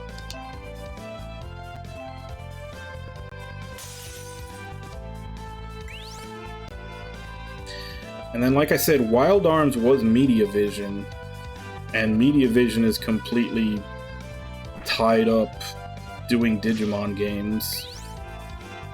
They did the Hacker and Cyber Sleuth and all those games. I don't know if they were the ones who did Survive. I haven't been keeping up with it. But either way, the creators for both of those series aren't involved with the companies anymore. They've made their own little indie companies that they're doing to fund these spiritual successors.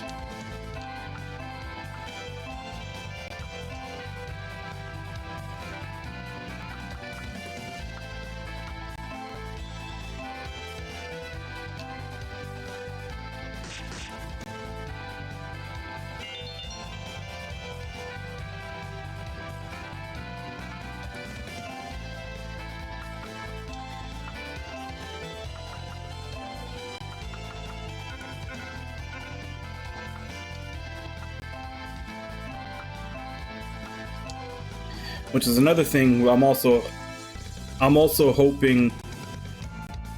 I still fear that it's just going to end up being mobile games because it's Cygames. But the creator of Metal Max is working for Cygames now. So since they bought Metal Max, I'm hoping that they're actually going to make a real console game out of it and not just mobile games. But like I said, it's Cygames. Even if the creator is there and they bought his creation back, I don't know if the executives are just going to force him to make a mobile game.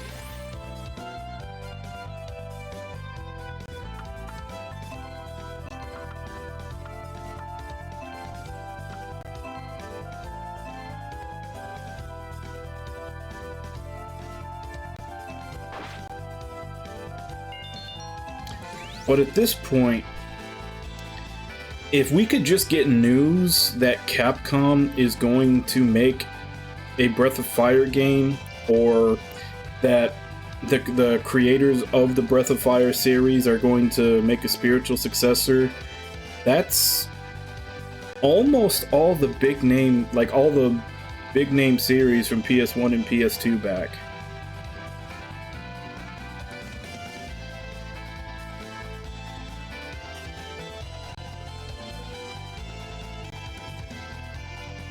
Yeah, that is true. I forget what the specifics of it were, but the only reason why I don't like, because technically if they say for RPG stuff, they could still be talking about a Mario sports game, since some of those were basically sports RPGs. But I think they hired someone for doing they hired someone to do overworld art, to make a world map. So that's the only thing that makes me think that maybe they are actually going to do Golden Sun or another JRPG.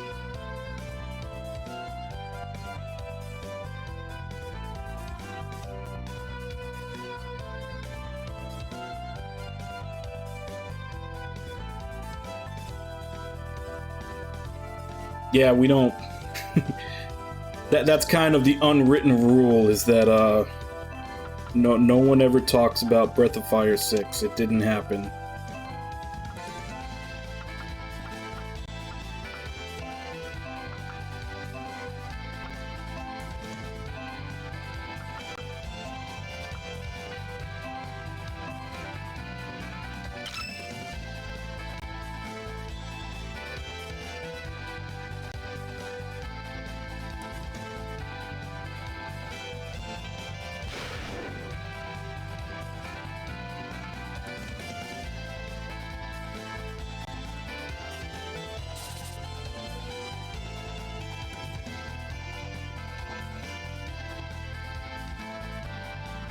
And that's what I'm saying. I'd like to think that they're going to do something with it, even if it's just like a remastered collection.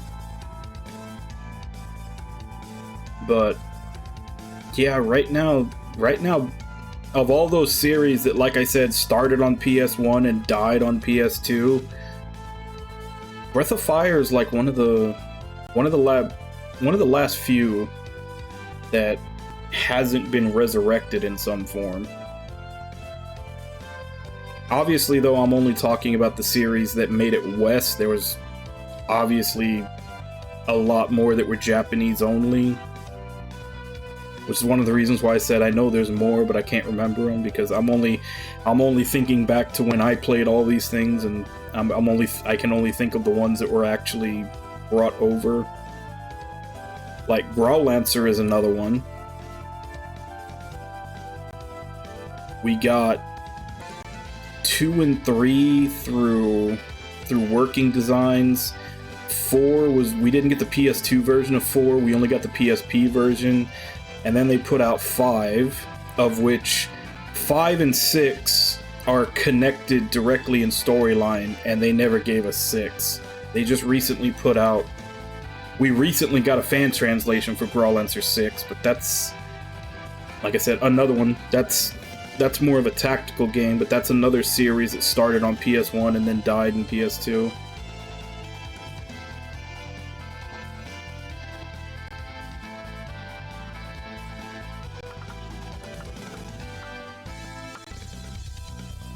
Yeah, but honestly, any mobile game that is an actual game and not just an excuse for microtransactions will eventually at least go to PC.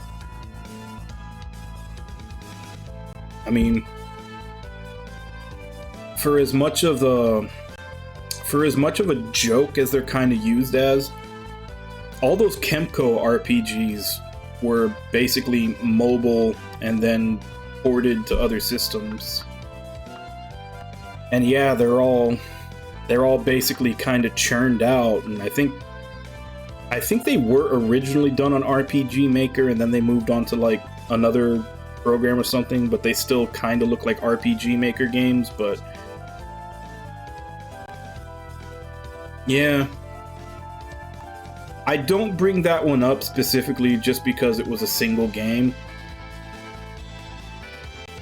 So I'm mostly talking about at like full series that were PS1 and then PS2 and they were gone after that. I mean, there's constantly a petition somewhere going up for another Legend of Dragoon or a remaster or something. I don't know why Sony has never done anything about it.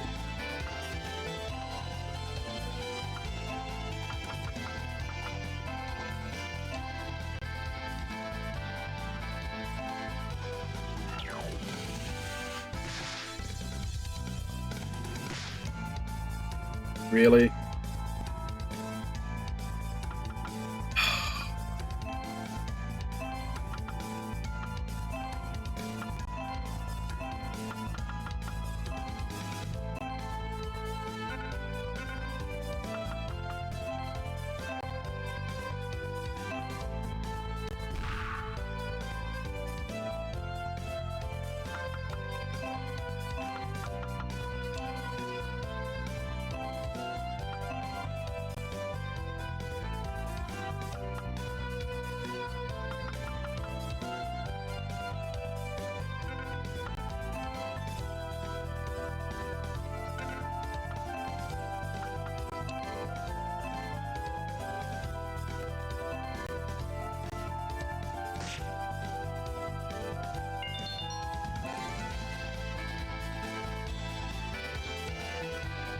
Yeah, Sony were the ones who made it.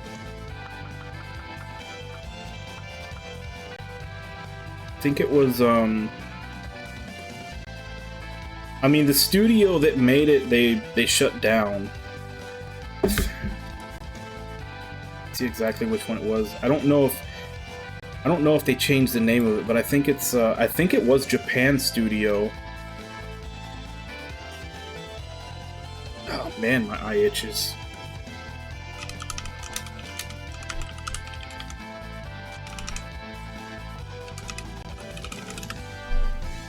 Like, I don't know if they were called Japan Studio back then.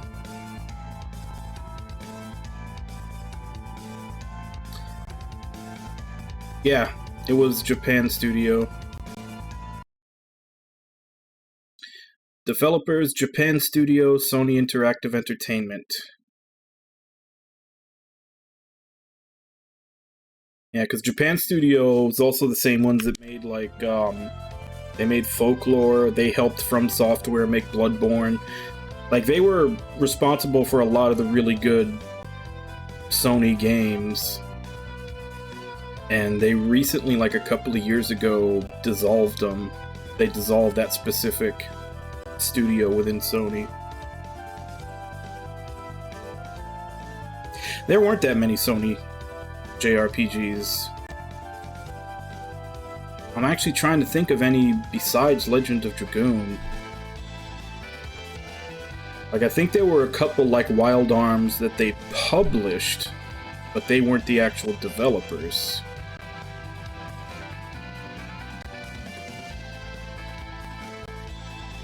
But yeah, Legend of Dragoon was 100% Sony. Was there?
Hmm.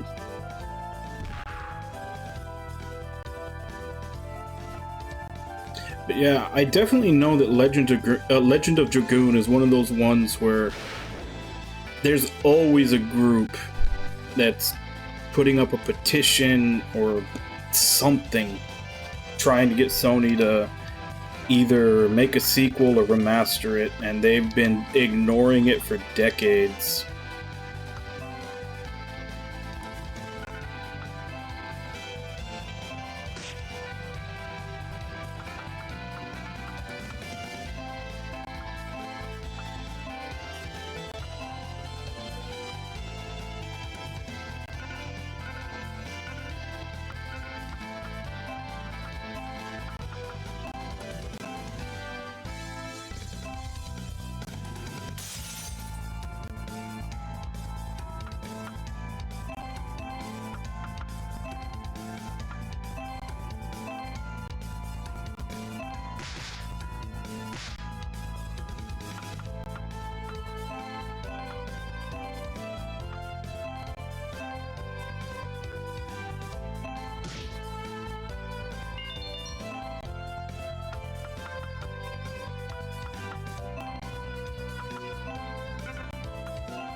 You know, I don't know.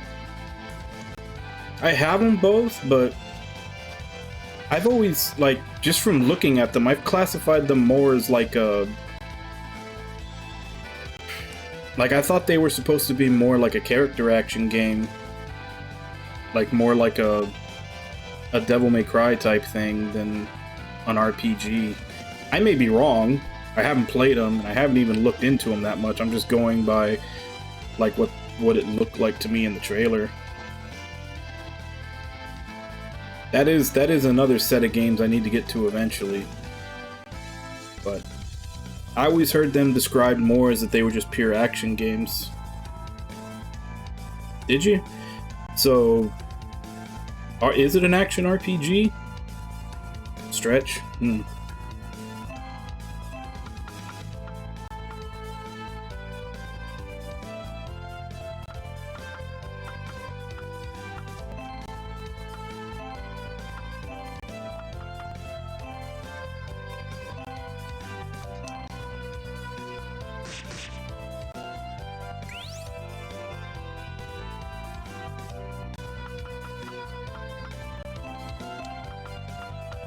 Like I said, I was basically just going by what I saw in trailers.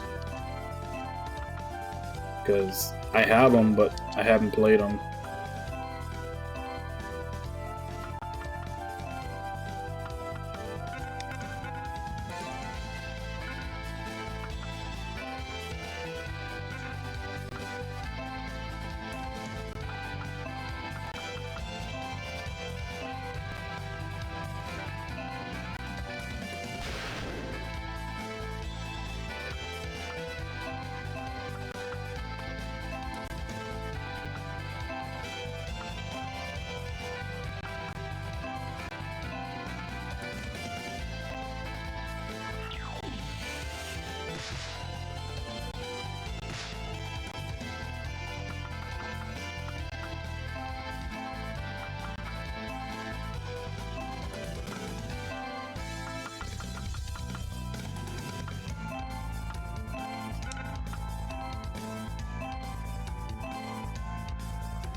Nah, it was definitely single player.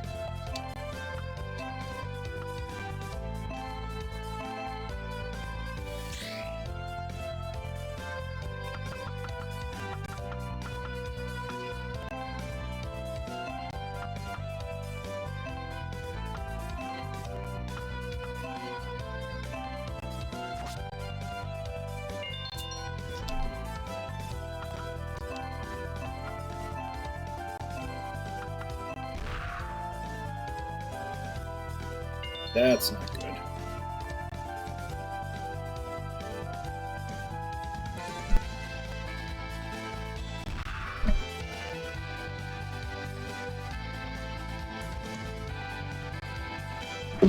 I don't think either of them were.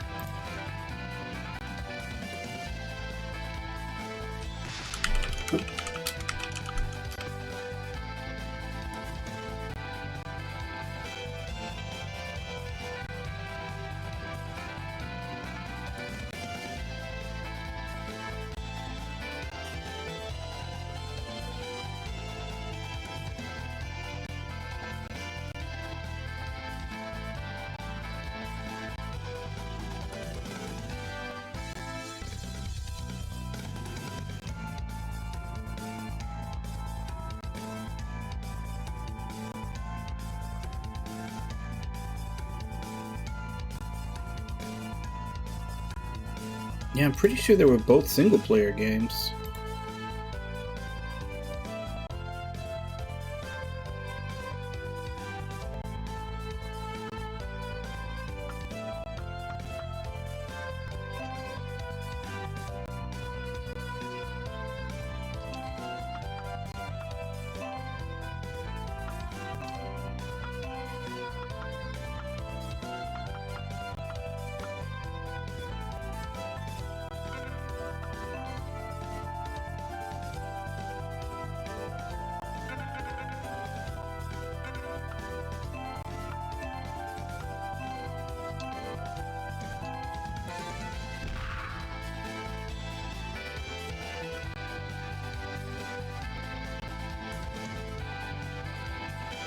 No, they were both...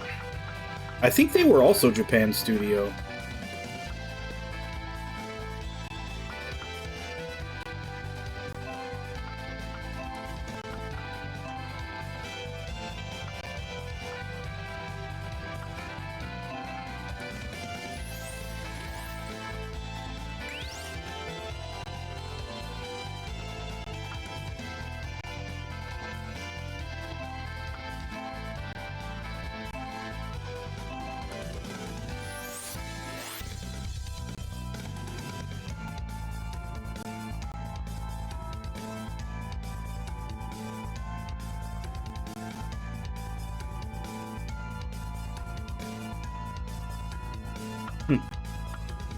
Okay, so it had some online functionality, but...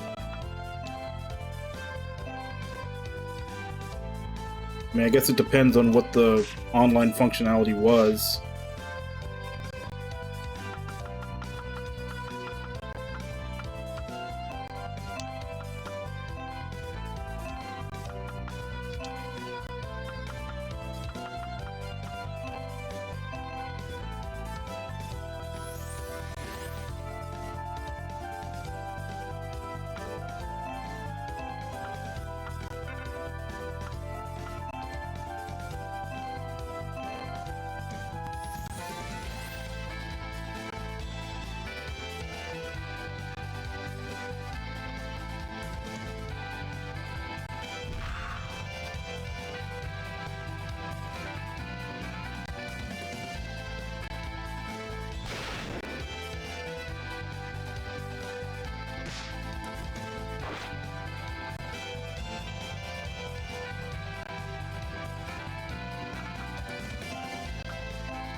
Yeah, I am kind of curious what its online functionality was, though, now.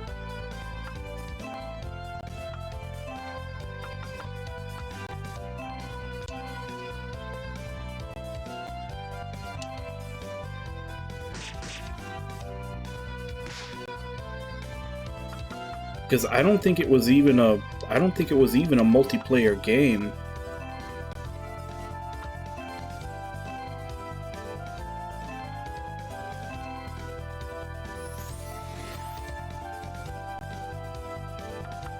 So I don't know if it was like some kind of like, you know, a high score or time attack score or something like that, or what.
Sun Sword. That sounds good.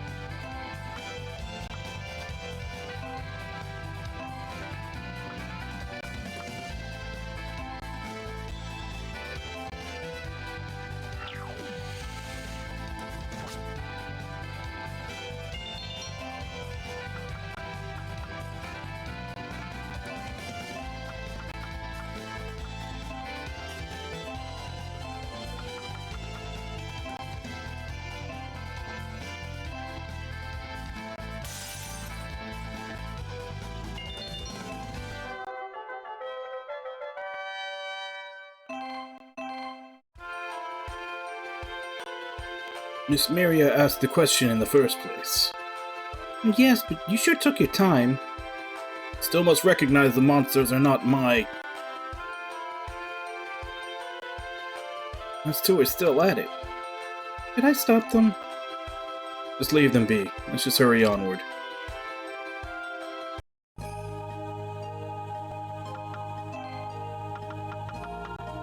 Got another free battle, should probably do. Anything new in the shop? Yep, there's new... probably everything.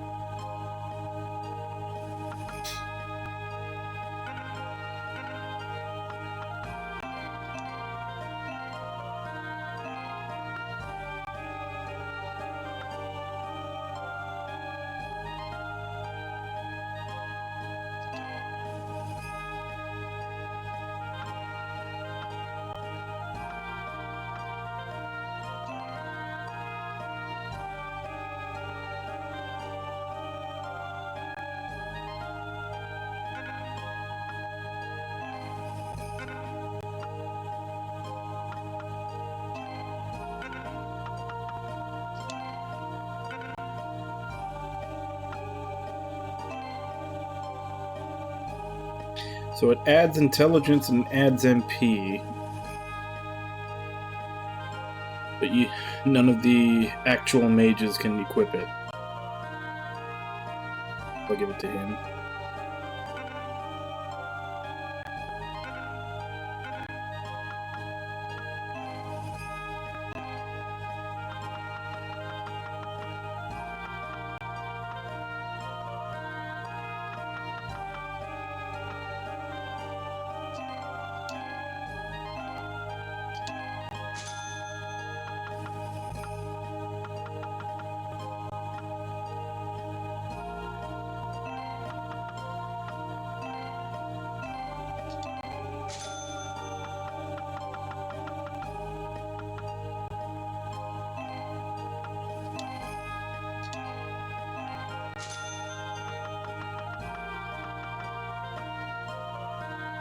Oh, he can use guns now.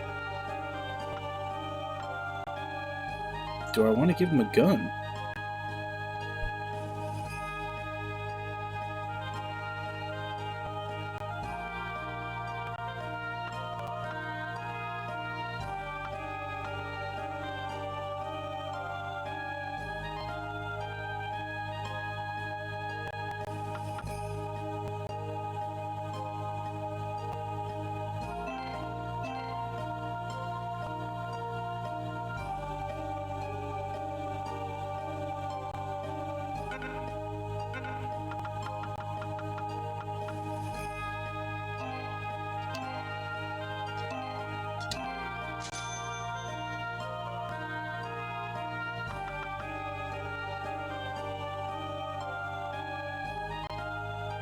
This can shoot from 6 away.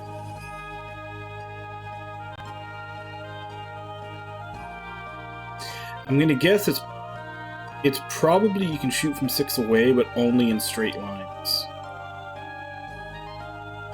Otherwise, it seems... Oh, it also does have... Looks like it's pretty low attack.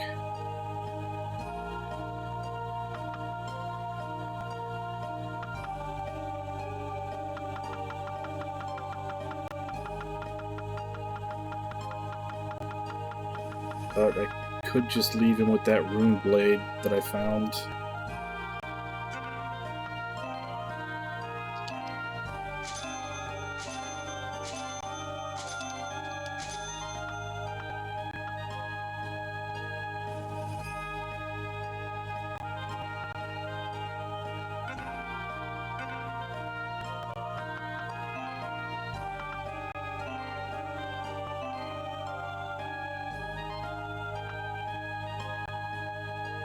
Oh, the battle axe is two-handed. All the other axes were one-handed.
I'm not sure that I want to buy them a helmet until I can get the whole thing, because they have a set bonus. It's like an extra 25 vitality. I change out one piece and they're gonna lose their set bonus.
Getting close. Everyone's 2 or 3 levels away from being able to class change.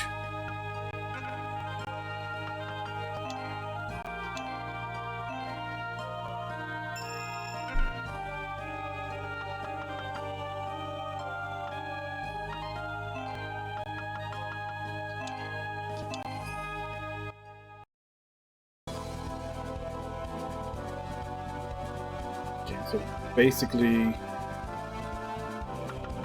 same map, same enemies, starting in a different spot, and looks like there's definitely more of them.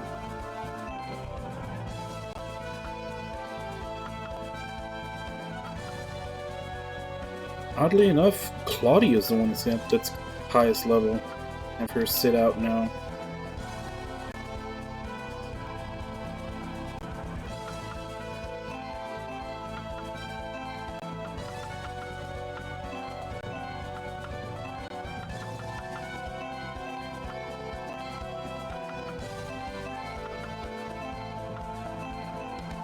Kinda wish they'd just let us place 7 people so we can use the whole party.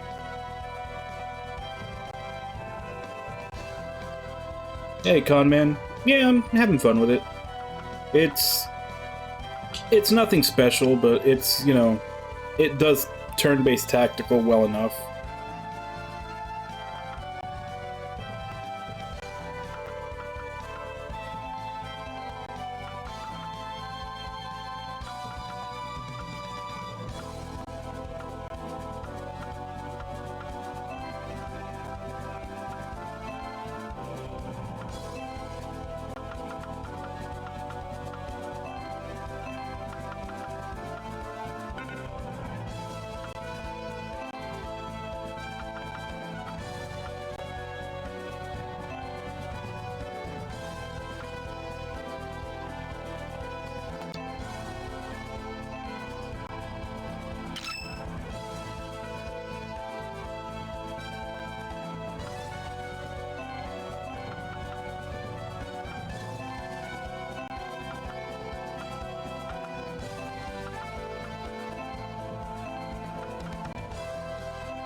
Still not entirely sure what that does.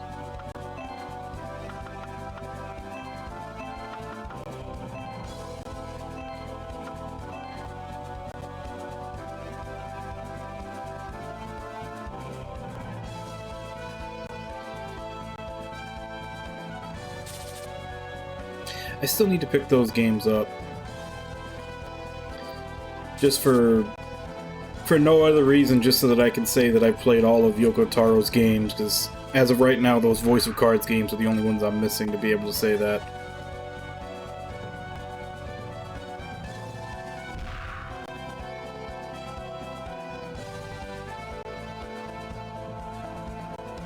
Man, these enemies focus fire like crazy.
Yeah, I know they're short, but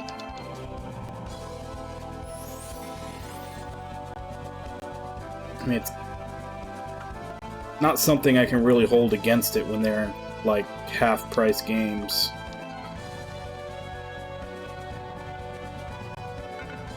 Like if it was a $60 game being that short, yeah, I'd probably take issue with it, but not when it's 30.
Oh, god damn it.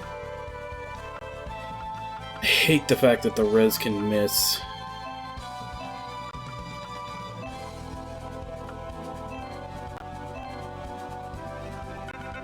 Actually, I should probably move him back and just have him heal himself.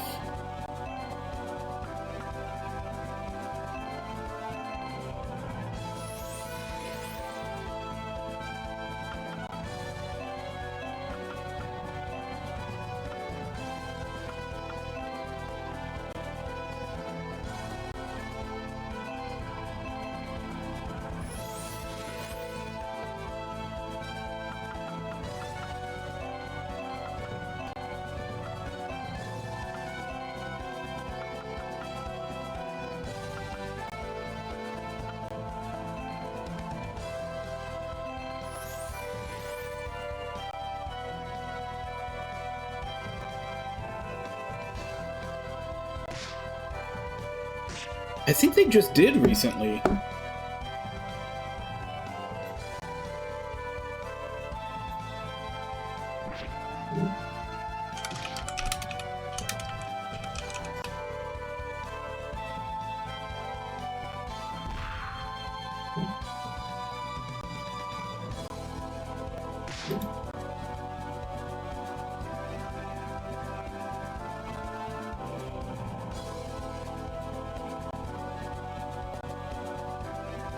Okay, it hasn't been announced, but it's been leaked.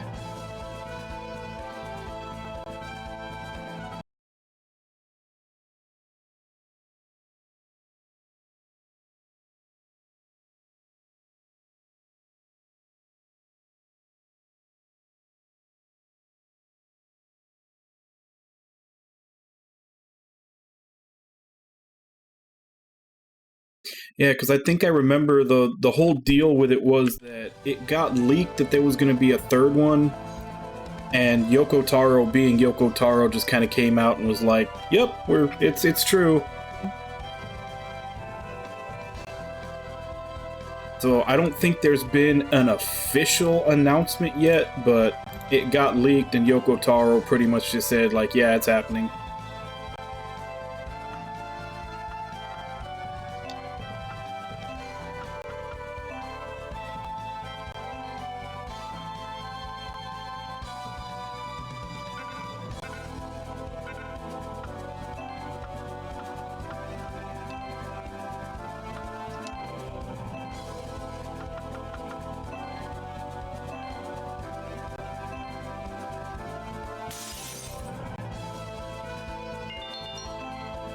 Which is another reason why I need to pick up the first two and play them, because, you know, obviously the engine that they're using to make the games, this is essentially like making... Like, basically they just have to have Yoko Taro write out the story, and then... I mean, I figure the games are pretty damn easy to make with the whole card aesthetic, so they can churn them out pretty quickly, and it's just an excuse for Yoko Taro to write as many stories as he wants.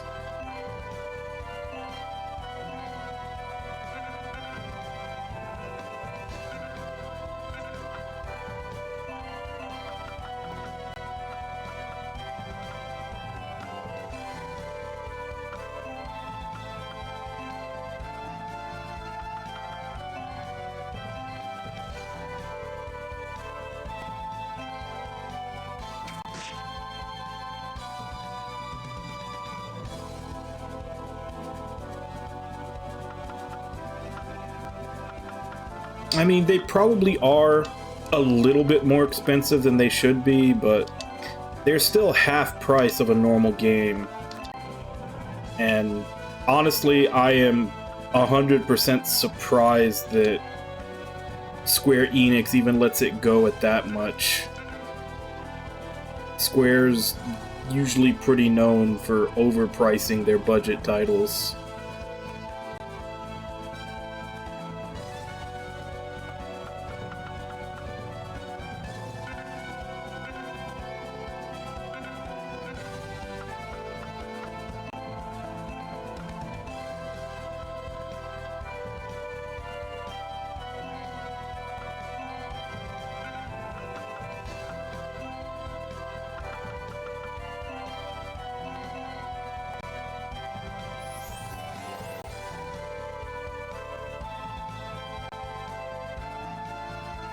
Yeah, because that's whenever, like, I mean, we just went through this with Live Alive.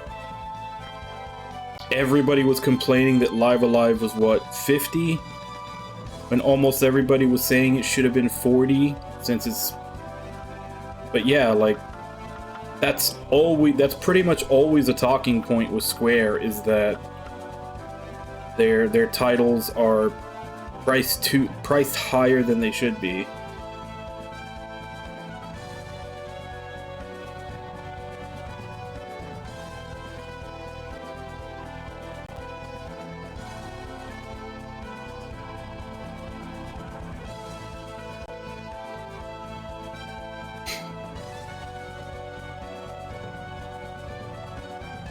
I'm surprised the cop just didn't keep it for himself. That's what I'd figure he'd do.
The fact that the enemies have all these high-powered attacks and infinite NP just always feels like bullshit.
Running out of revives.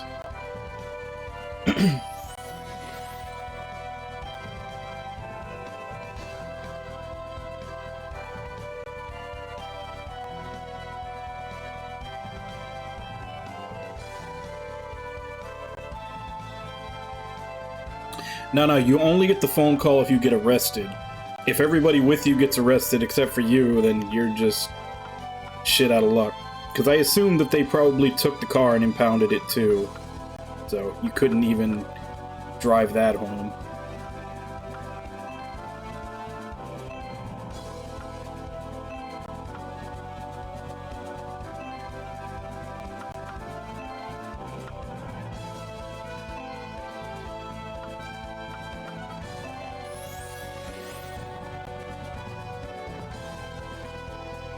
But yeah, they definitely should have offered you a ride home. Because I know that's part of their job description. Like, you can, like... Even, like, old people will call the cops to, like, drive them to the store and back sometimes. And technically they're supposed to do it. It's... that's the, serve part of to protect and serve. So yeah, the fact that they wouldn't give you a ride home and they made you walk, that's probably something you might even be able to sue for. At least if you're in the States. I don't know if you're in the States or not. I don't know if we've ever brought up where you're from.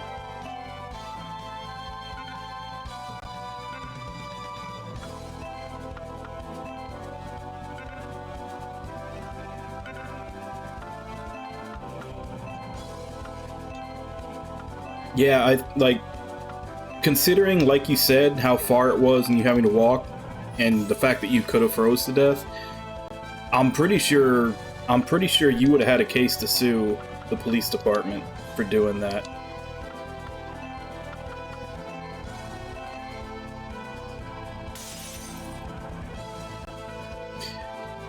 Obviously now it's probably way too late if it was that long ago, but I'm surprised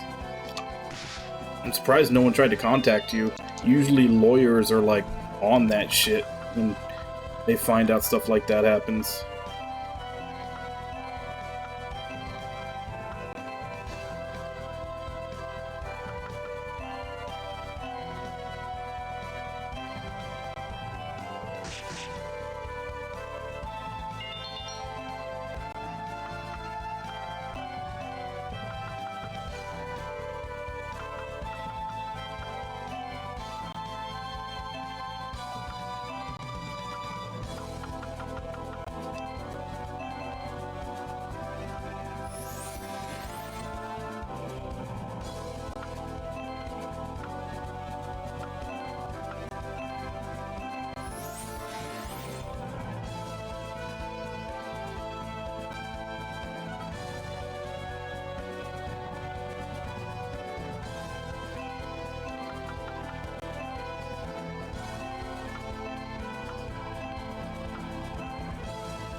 Yeah, it's definitely not shocking.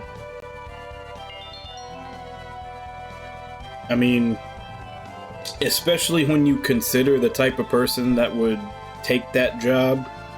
It's the same with politicians. Like, they're gonna be scummy because only scummy people would take that job. And it's a job literally where, you know,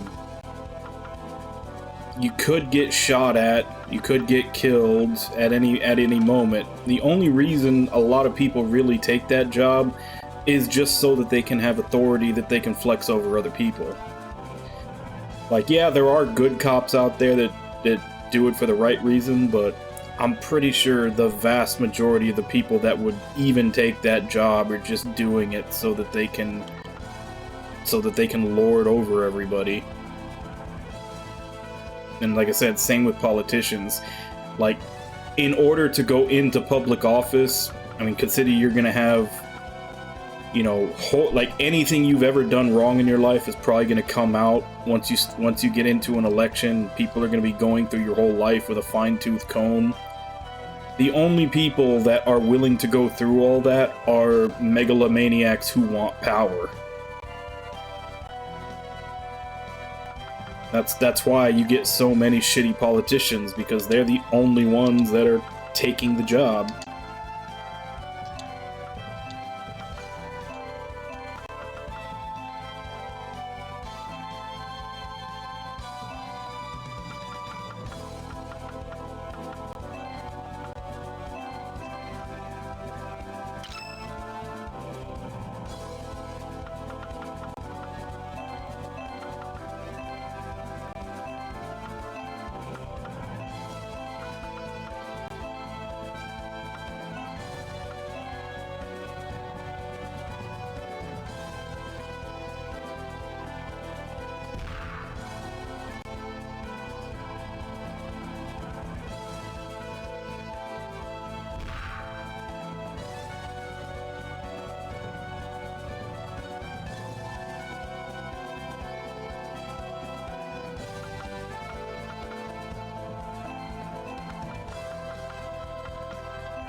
Come on, work.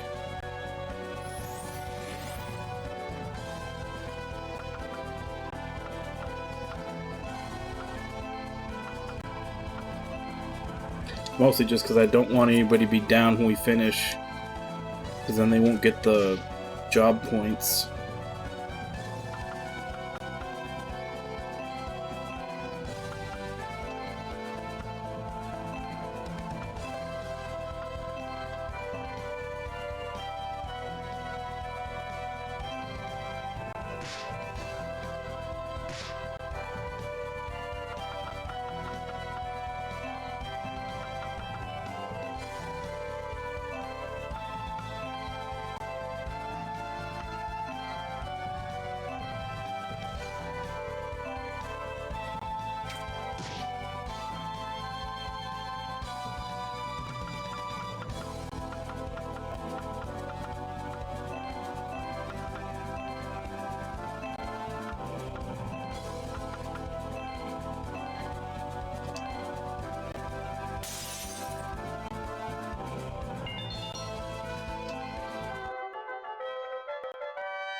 Yeah, but those are usually appointments. Those aren't people that actually have to run for office.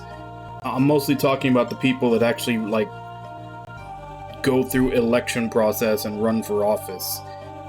Like, they're either megalomaniacs who just want power, or they're narcissists who just want approval. Because most normal people would not put themselves through everything that an election entails, having every little thing you or your family may have ever done wrong being drug up.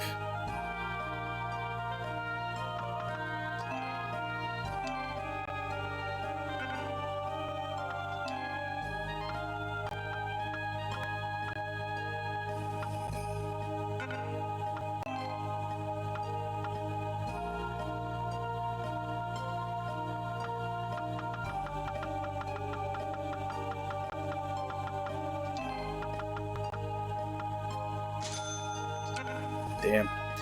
Almost all the money I made just getting back the revival items that I had to use.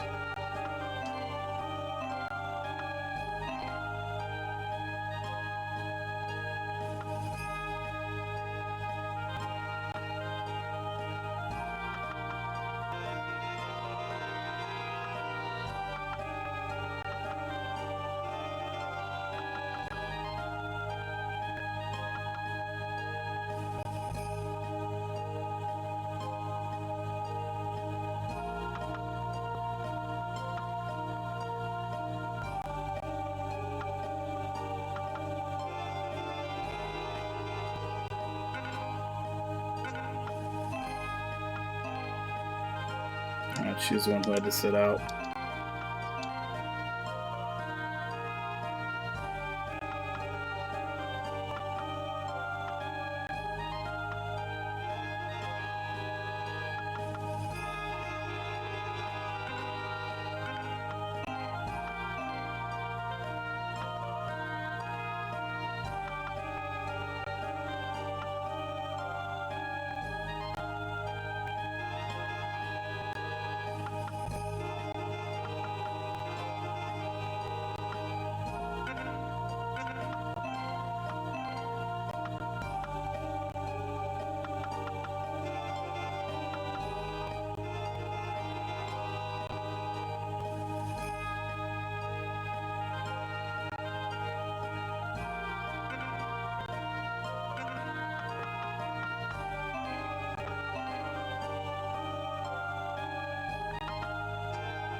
Unfortunately, we only have about 15 minutes left. Don't think that's long enough to do another battle.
So yeah, I think I'll just go ahead and end it here. And like I said, we've only got 15 minutes left. That's not enough time to do another battle. I've already done all the setup that I need for the next battle.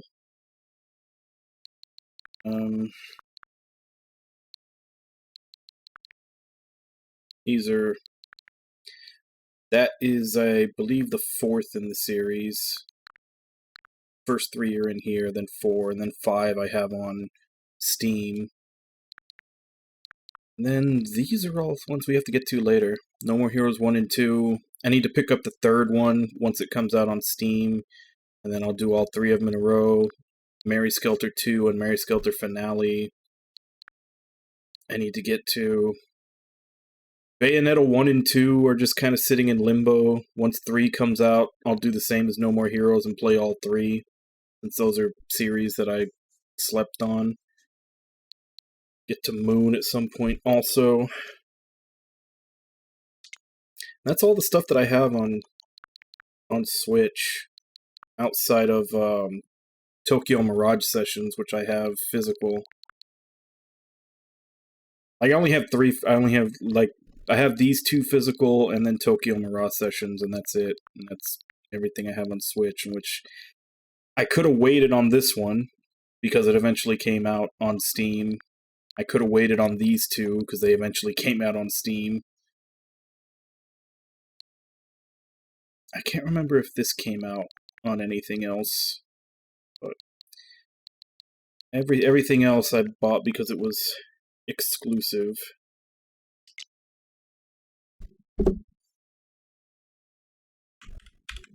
No, it's an action game. Well, all 3 of them are action games.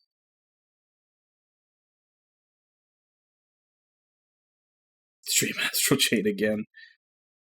How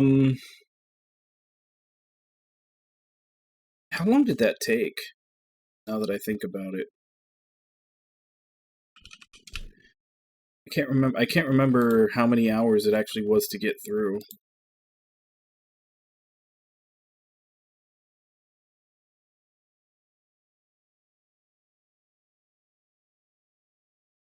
So how long ago was it that I played it?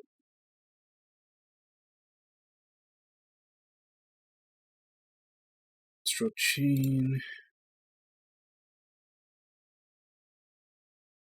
2. It was about it was almost 35 hours. And I finished it on May 13th, 2021.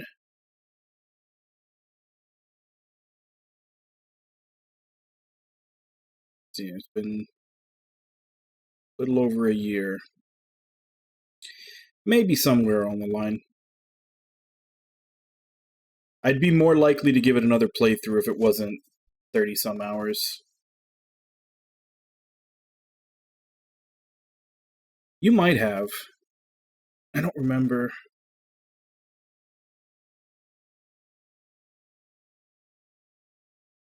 Yeah, I think somebody did, because it was in the middle. I'm looking through my old playlists. It was in the middle of my Yoko Taro stuff, because I played Astral Chain in between Drakengard 3 and Near Replicant.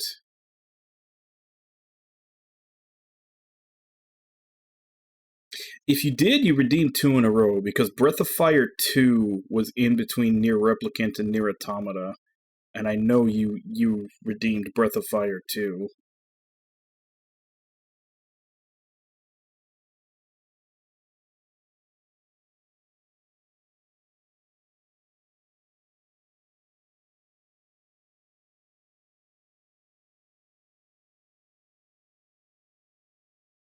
Yeah.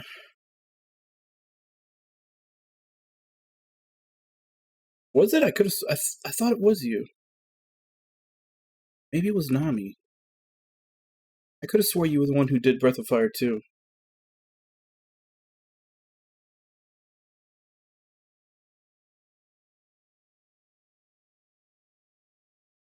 Yeah, I usually make a store run when I finish 2, because it's 6 a.m. my time when I finish, and 6 a.m. is usually when the grocery stores and everything open up. So I want to say at least 2 or 3 days out of the week, getting off stream.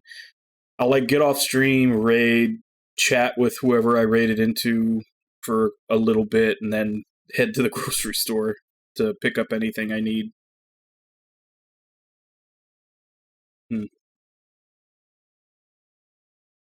But yeah.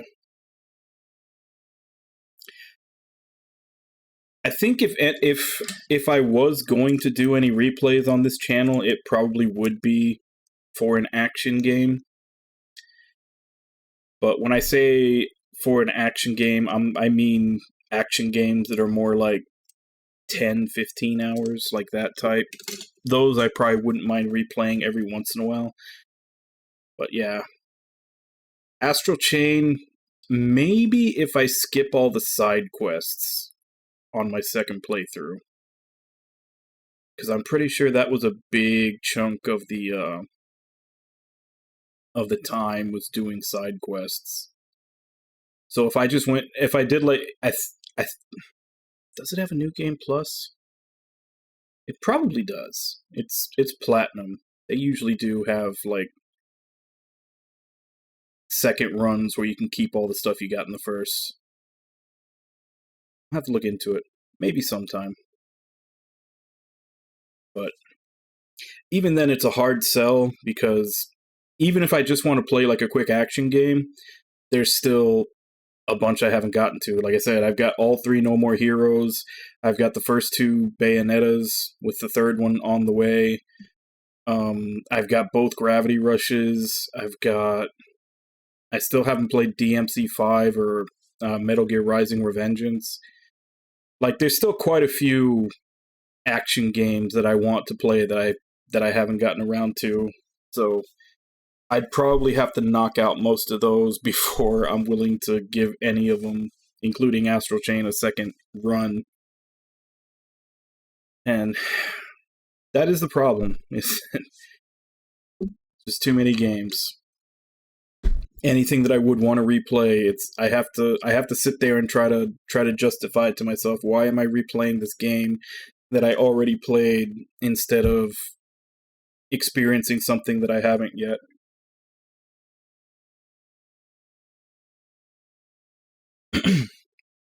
But anyway, yeah. Unfortunately, we couldn't get to the point where we got our second class change today, but we're close. Everybody's like 18, 19. So we just need 1 or 2 levels on everybody to get our second class change, which I'm sure it'll definitely happen next week. I don't know how many chapters this game is. I feel like I'm definitely, because I'm doing all the free battles and everything, I'm probably maybe going a little slower than the estimate on how long to beat. But I think we're on like chapter 10 or so. And it said that this game was like 14 hours. So I'm going to guess at most maybe it'll take 20, which means about 2 more sessions. But yeah, we should get class changes next week. This is a Monday morning only. So we'll continue this next Monday morning. As for tomorrow and the rest of the week, we're back to Octopath Traveler. I have 2 chapter 3s left, which I believe was Cyrus and Primrose, I think. The 2 level 40s. I think those are the 2 that are left. So we have those 2, and then we have some optional dungeons, and then into the chapter 4s. So, just chopping away and making progress at the giant runtime of that game. And then still not sure what I'm going to play after that, because it's still kind of up in the air if I'm going to be able to, how long it's going to take me to pick up Soul Hackers 2, since I had a little bit of a setback that I mentioned before about my bank screwing me over with fees. But yeah, shit happens. game's not going anywhere, so at least if I have to wait a little bit longer to play it, that means there'll be more people that can watch it with me and have already played it and just see how I go about it.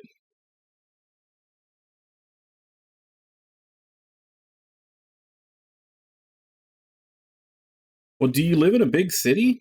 Because I know in big cities you don't necessarily need one. They have like New York, they have public transportation, like the subway and everything. Like obviously, if you live in a smaller area where everything is miles away from each other, you need one. Hey, Irby, how you doing? Did you just wake up?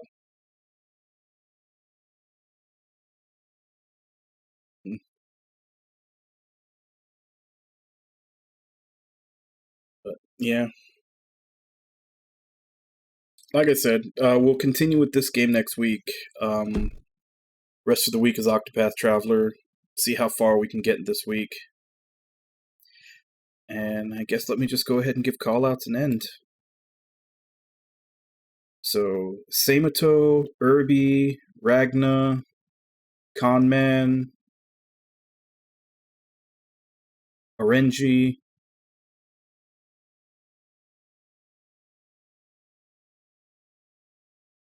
Kaz, Nami. Thank you all for coming in and chatting with me while I play. And thank you to anybody else who may have been lurking and watching. It's always appreciated. So yeah, back to Octopath. We have our last 2 Chapter 3s to do tomorrow. That'll be same time, 2 a.m. Central Standard Time. Check schedule below for what time that is in your area. As for right now, let me see if I can find someone to raid. Yeah, we were just talking about... Well, we were talking about a lot of the older JRPGs that are kind of starting to resurge with spiritual sequels lately. But yeah, Legends of Dragoon came up in the conversation.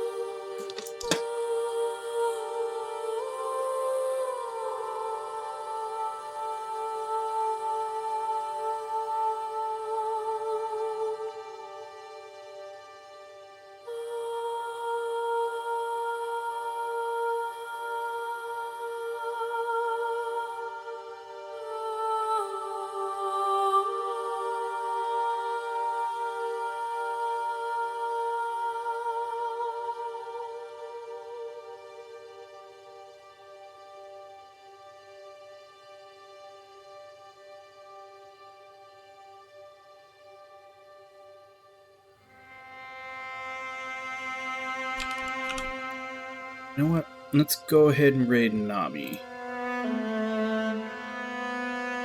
Nami's playing Dragon Age Inquisition. So, as per usual, let's go ahead and jump in, say hi. Hope to see you all next time, and until then. Bye bye, everybody.